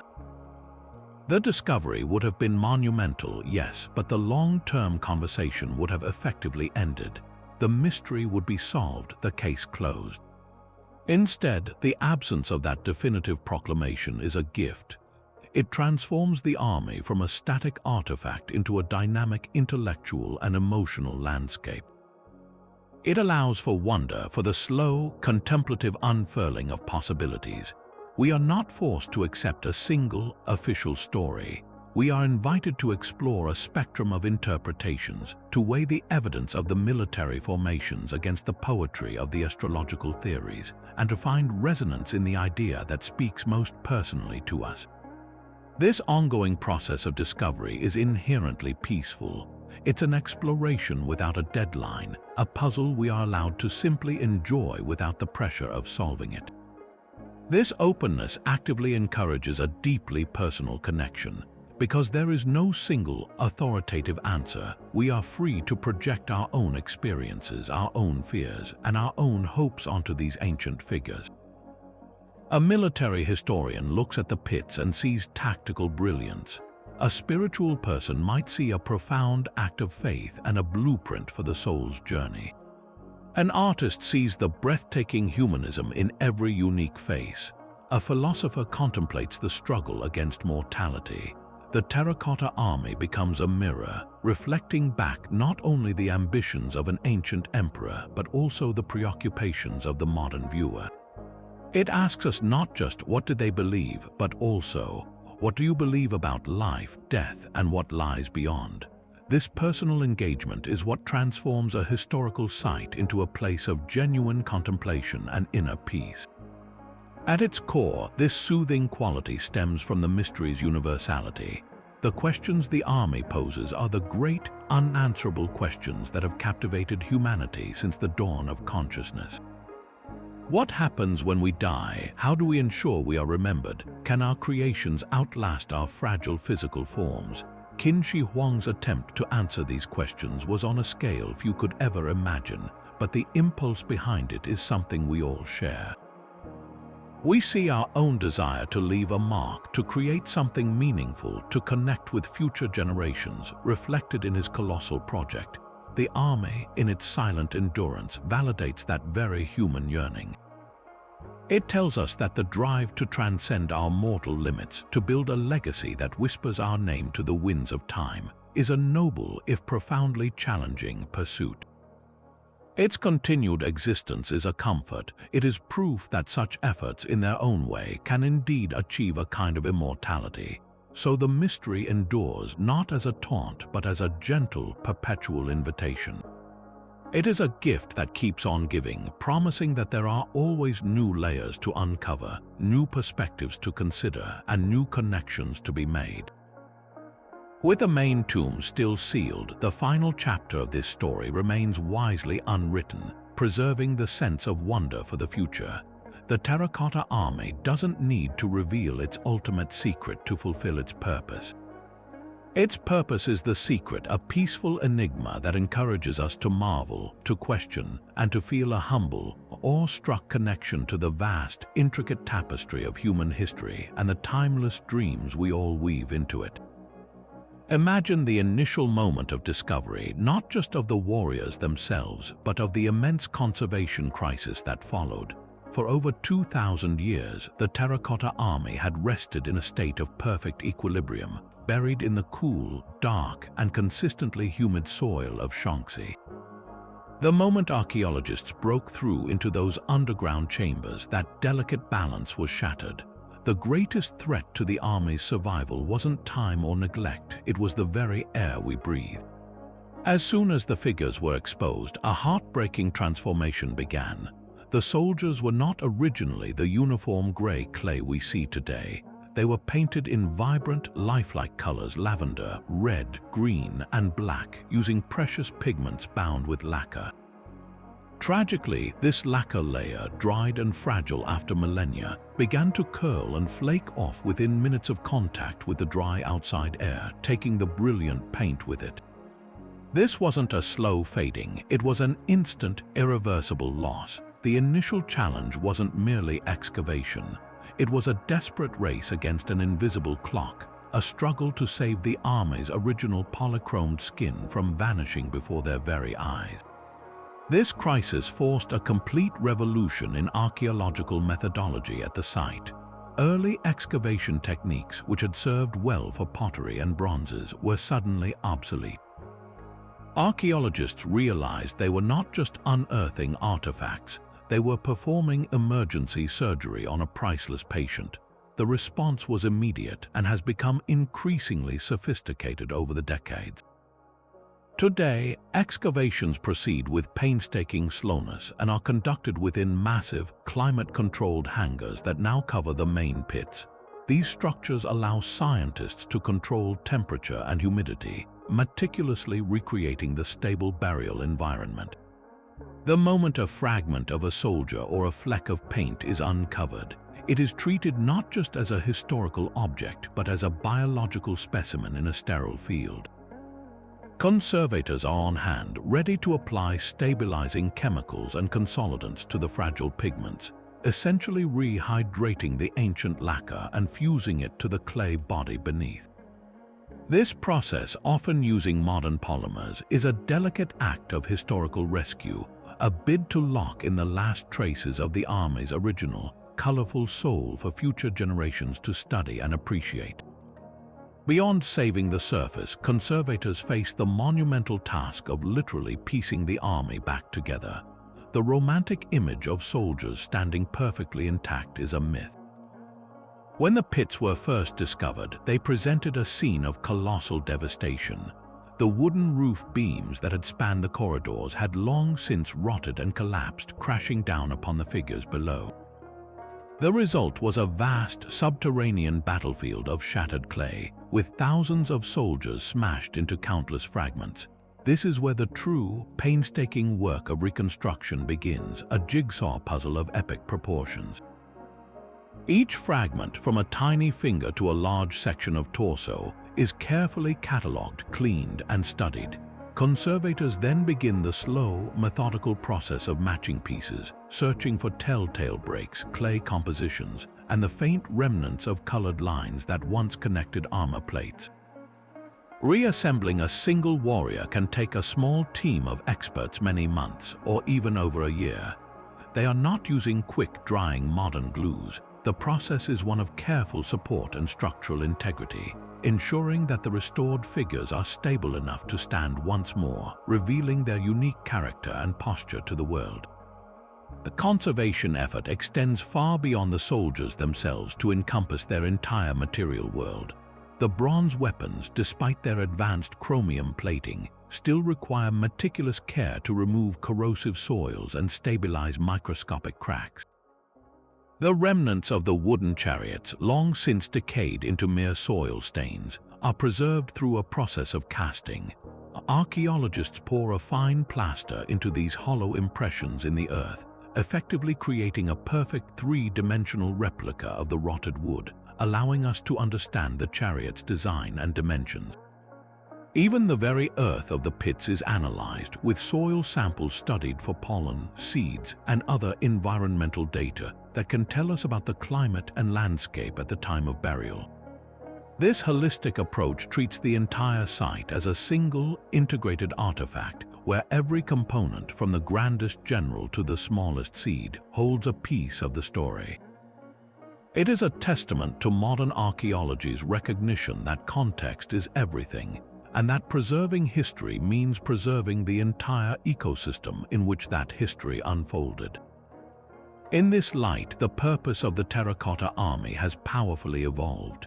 It began as a spiritual guard for a single emperor, but its modern mission is to serve as a teacher for all of humanity. The immense, ongoing conservation work is not merely a technical exercise, it is a continuous source of knowledge. Each meticulously reconstructed soldier provides new insights into Qin dynasty craftsmanship, from the coiling techniques used to build hollow torsos to the regional variations in facial sculpting that hint at the diverse origins of the artisans. The struggle to preserve the paint has led to groundbreaking scientific analyses of ancient Chinese pigments and binding media, advancing the field of art conservation globally. The Army, once a secret, is now an open university, its lessons spanning archaeology, chemistry, history, and art.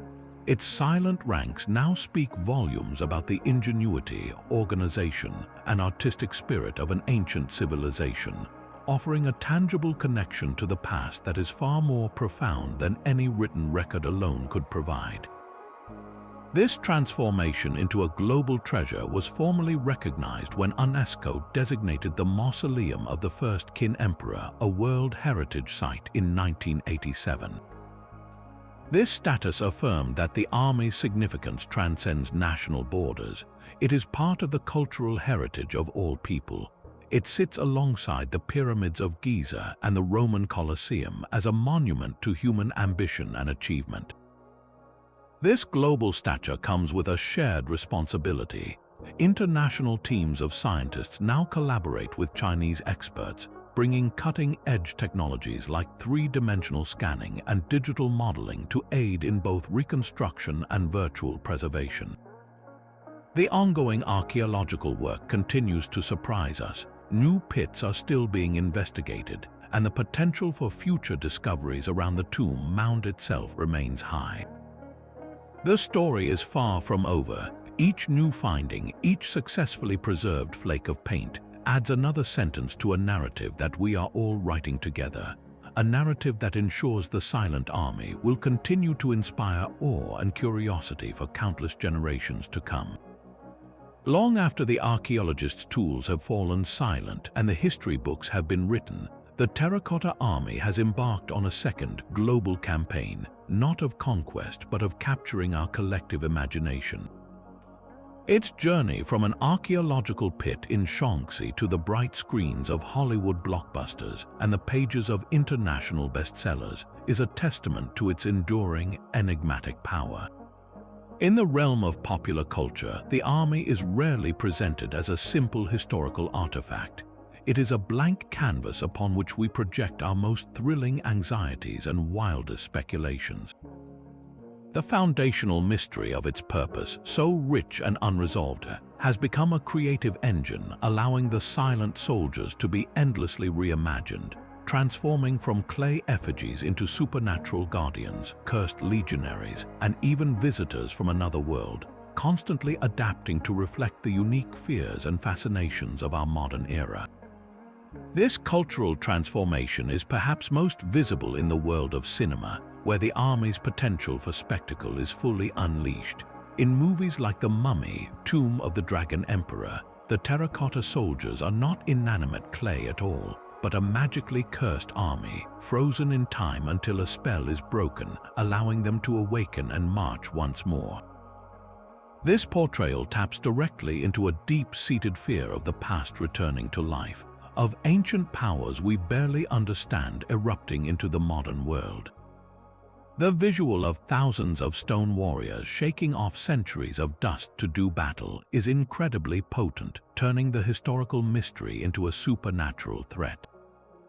Similarly, in Zhang Yimou's visually stunning film Hero, the army is used not as a literal force but as a powerful metaphor. The protagonist stands before the silent ranks, and the camera lingers on the sheer, overwhelming scale of the emperor's power, represented by this sea of identical, faceless soldiers. Here, the army symbolizes the crushing weight of the state, the sacrifice of the individual for the collective, and the terrifying beauty of absolute order. These films take the historical reality and amplify it, using the army's awe-inspiring presence to explore themes of power, immortality, and rebellion that resonate on a universal level. The world of literature has taken the mystery in even more speculative and mind-bending directions. There is a fascinating subgenre of science fiction and fantasy that reinterprets the army not as a product of human hands, but as something far more otherworldly. In various novels and comic books, the soldiers have been depicted as ancient androids, left behind by a visiting alien race, or as a sophisticated terraforming mechanism disguised as art. These stories often propose that the uniformity yet individuality of the soldiers is not the work of master artisans, but the result of advanced manufacturing or even cloning technology, misidentified by primitive humans. This interpretation speaks directly to our technological anxieties and our fascination with the concept of ancient astronauts, where the unexplained marvels of our past are reframed as evidence of extraterrestrial contact. By casting the Terracotta Army in this sci-fi light, authors use its very real, unexplained qualities to ask a thrilling question: what if our history is not what we think it is? This allows the mystery to evolve, moving from the spiritual concerns of the ancient world to the technological and existential questions of our own. Video games, an interactive medium, have found a particularly compelling use for the army, often casting players in the role of an adventurer who must navigate the pits as a treacherous dungeon. In games like Tomb Raider and Uncharted, the Terracotta Warriors are classic antagonists, springing to life when a Tomb Raider triggers an ancient booby trap. This interactive experience transforms the historical site into a playground of peril, where the player's survival depends on outsmarting or outrunning the Emperor's eternal guard. The soldiers become obstacles in a thrilling puzzle, their silent ranks suddenly animated with hostile intent. Beyond action-adventure, strategy games take a different approach. In titles like the Civilization series, discovering the Terracotta Army is a pivotal cultural achievement that grants the player a permanent, in-game military bonus. This gamifies the army's purpose, translating its historical role as a spiritual force into a tangible gameplay mechanic that reinforces the player's own imperial ambitions. In the digital realm, we don't just observe the army, we contend with it, command it, and experience its power firsthand, creating a personal connection to the legend that is both immediate and memorable. So why does this particular archaeological find, among so many others, inspire such a prolific and diverse afterlife in our stories? The answer lies in the perfect storm of its attributes. The army possesses an undeniable visual grandeur that translates effortlessly to the screen and the imagination. Its scale is epic, its craftsmanship is stunningly detailed, and its silence is profoundly eerie. But more importantly, it sits at the nexus of several powerful and timeless narrative themes. It is a story about the ultimate vanity of power, about a man who tried to conquer death itself.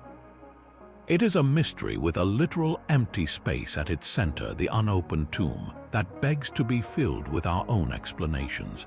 And it is a canvas that perfectly blends history and myth, allowing us to explore the border between the known and the unknown.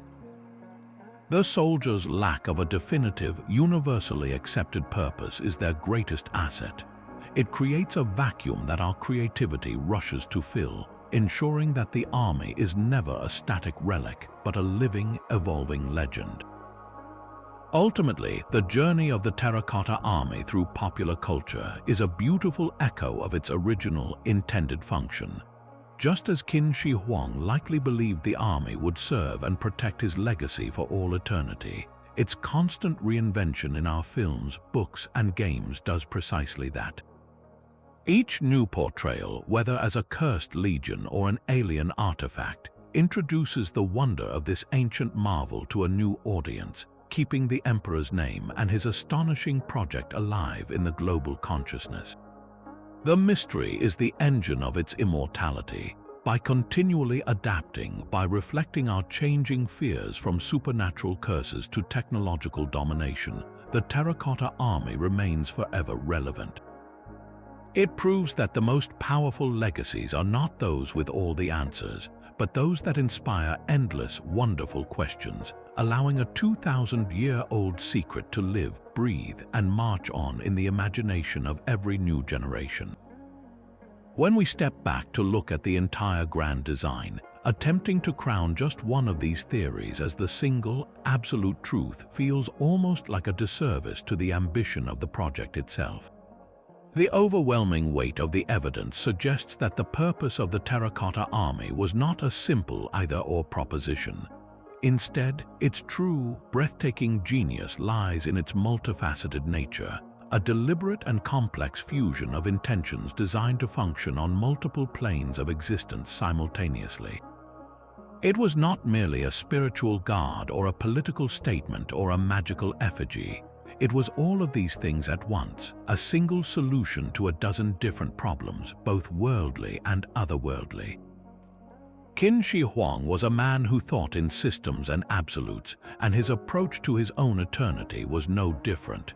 He sought to build a fail-safe mechanism for his immortality, one that would operate on every conceivable level, leaving absolutely nothing to chance. Think of the army not as a single object with one purpose, but as a master key crafted to open every lock on the door to eternity. On the spiritual level, it functioned perfectly as an afterlife guard, a permanent garrison for his spirit kingdom, ready to defend his capital from any supernatural threat. Yet, at the very same time, on the political level, it served as an unanswerable statement of power to his living subjects and the vanquished nobles of the conquered states, a chilling reminder that his military might was so vast it could be duplicated and buried as a warning. These purposes are not contradictory, they are complementary. The same eastern-facing formation that guarded against spectral enemies from the conquered states also sent a stark political message to the descendants of those states: do not rebel, for my army watches you even in death. The incredible individuality of the soldiers, which supports the ritual substitution theory by sparing real lives, also enhances the political statement by showcasing the diverse, unified empire under his control. Each layer of meaning strengthens and validates the others, creating a resonant whole that is far greater than the sum of its parts. This synthesis transforms the army from a collection of statues into the central component of a vast, interactive system for achieving immortality. For a man who consumed mercury potions and sent fleets in search of mythical elixirs, the Terracotta Army was his ultimate, tangible backup plan. If the alchemical plan failed and his physical body succumbed, this plan B made of fired clay and bronze would ensure his legacy and power structure endured. He was not just trying to live forever, he was trying to rule forever. The army was the essential enforcement mechanism for that eternal rule. Its presence guaranteed that the meticulously crafted duplicate of his empire, with its pearl stars and mercury rivers, would have a permanent, obedient military to maintain its order. The cosmic conquest of the afterlife required a real, functional army to carry it out, and the spiritual protection of his person required that army to be deployed in a tactically sound formation. Every theory we've explored interlocks like pieces of an intricate puzzle, revealing a complete picture of a ruler attempting to control the uncontrollable by preparing for every eventuality. What we are truly witnessing, then, is the externalization of a single, all-consuming mind. The Terracotta Army is a direct map of Qin Shi Huang's psyche, his unparalleled ambition, his profound paranoia, his legalist obsession with order, and his primal fear of oblivion. He was a man who standardized weights, measures, and writing across a continent. Is it any surprise that he would attempt to standardize and secure the afterlife itself? The project is the ultimate expression of his worldview, where every problem, whether of state administration or spiritual transition, could be solved with sufficient planning, resources, and brute force. The army is his anxiety and his arrogance made manifest. The fear of vengeful spirits is answered by the legions in Pit 1. The anxiety over his dynasty's collapse is addressed by the political message of invincibility. The terror of death is countered by this monumental act of creation, a bid to build his way out of mortality. In its silent, multifaceted purpose, the army gives us an unparalleled glimpse into the soul of the man who willed it into existence, a soul driven by a desperate need to impose his will upon the universe, both in this life and the next. Ultimately, the enduring, soothing power of this mystery is that it refuses to be pinned down. The very fact that we can have such a rich and vibrant debate, that each piece of evidence can support several compelling interpretations, is a testament to the project's sublime complexity. It was designed to be many things to one man, and in that, it has become all things to all who behold it. The soldier standing silently in the pit is a warrior, a political symbol, a piece of magical art, a soul spared from sacrifice, and a component in a cosmic machine all at once. His purpose shifts with the light we shine upon him. This is not a sign of a flawed historical record, but rather the hallmark of a truly great and profound work of human ambition. It transcends a single category because its creator's vision transcended the ordinary boundaries of life and death. The Terracotta Army does not have a secret that, once uncovered, will make everything else fade away. Its secret is its magnificent, layered complexity, a timeless reminder that the greatest human endeavors are rarely simple, and that the most enduring legacies are those that continue to challenge, inspire, and mystify us century after century. As we step back from the silent ranks of the Terracotta Army, we are left not with a single, definitive answer, but with a profound and humbling sense of awe. The sheer magnitude of this endeavor, the countless lives poured into its creation, and the intricate layers of meaning woven into its very clay, all converge into something that transcends a simple historical explanation. Its purpose is a soothing mystery precisely because it holds up a mirror to the deepest, most universal ambitions and fears of humanity itself. We see our own longing for control reflected in the Emperor's obsessive order, our own terror of the unknown in his frantic preparations for the afterlife, and our own quiet hope to be remembered in his desperate bid for an eternal legacy. This army is more than a collection of statues. It is a monumental conversation with mortality, a conversation that began over 2 millennia ago and one that we are still privileged to join today. Perhaps the ultimate purpose of the Terracotta Army is not to be found in any one of the theories we've explored, but in the powerful, collective reminder it offers about the nature of legacy. Qin Shi Huang, for all his absolute power, could not stop the march of time or prevent his dynasty from collapsing just a few years after his death. His search for a physical elixir failed and his earthly empire crumbled. Yet, in a profound and ironic twist, he achieved a different kind of immortality. By channeling his immense resources into this artistic and spiritual project, he created something that would endure long after his palaces turned to dust and his name was nearly forgotten. His legacy is not the Qin legal code or the unified script, as influential as they were. For millions around the world, his legacy is this silent, hauntingly beautiful army. It is a testament to the idea that our most enduring impact may not be the power we wield in the moment, but the beauty, mystery, and meaning we leave behind for future generations to discover and interpret. So now, as our journey through this ancient mystery comes to a close, I want to turn the question over to you. After considering the spiritual guardian, the political statement, the magical effigy, and the grand cosmic conquest, what resonates with you the most? What do you believe was the true purpose of the Terracotta Army? Was it a compassionate act to spare human lives, or the ultimate expression of a tyrant's ego? Do you see it as a functional tool for the afterlife, or as one of history's greatest works of art? The floor is yours. Share your thoughts, your own theories, and your favorite insights in the comments below. Let's continue this fascinating conversation together. And if you enjoyed this deep dive into history's quiet enigmas, be sure to subscribe and join us for our next journey into the past, where we'll uncover another story waiting patiently in the shadows to be told.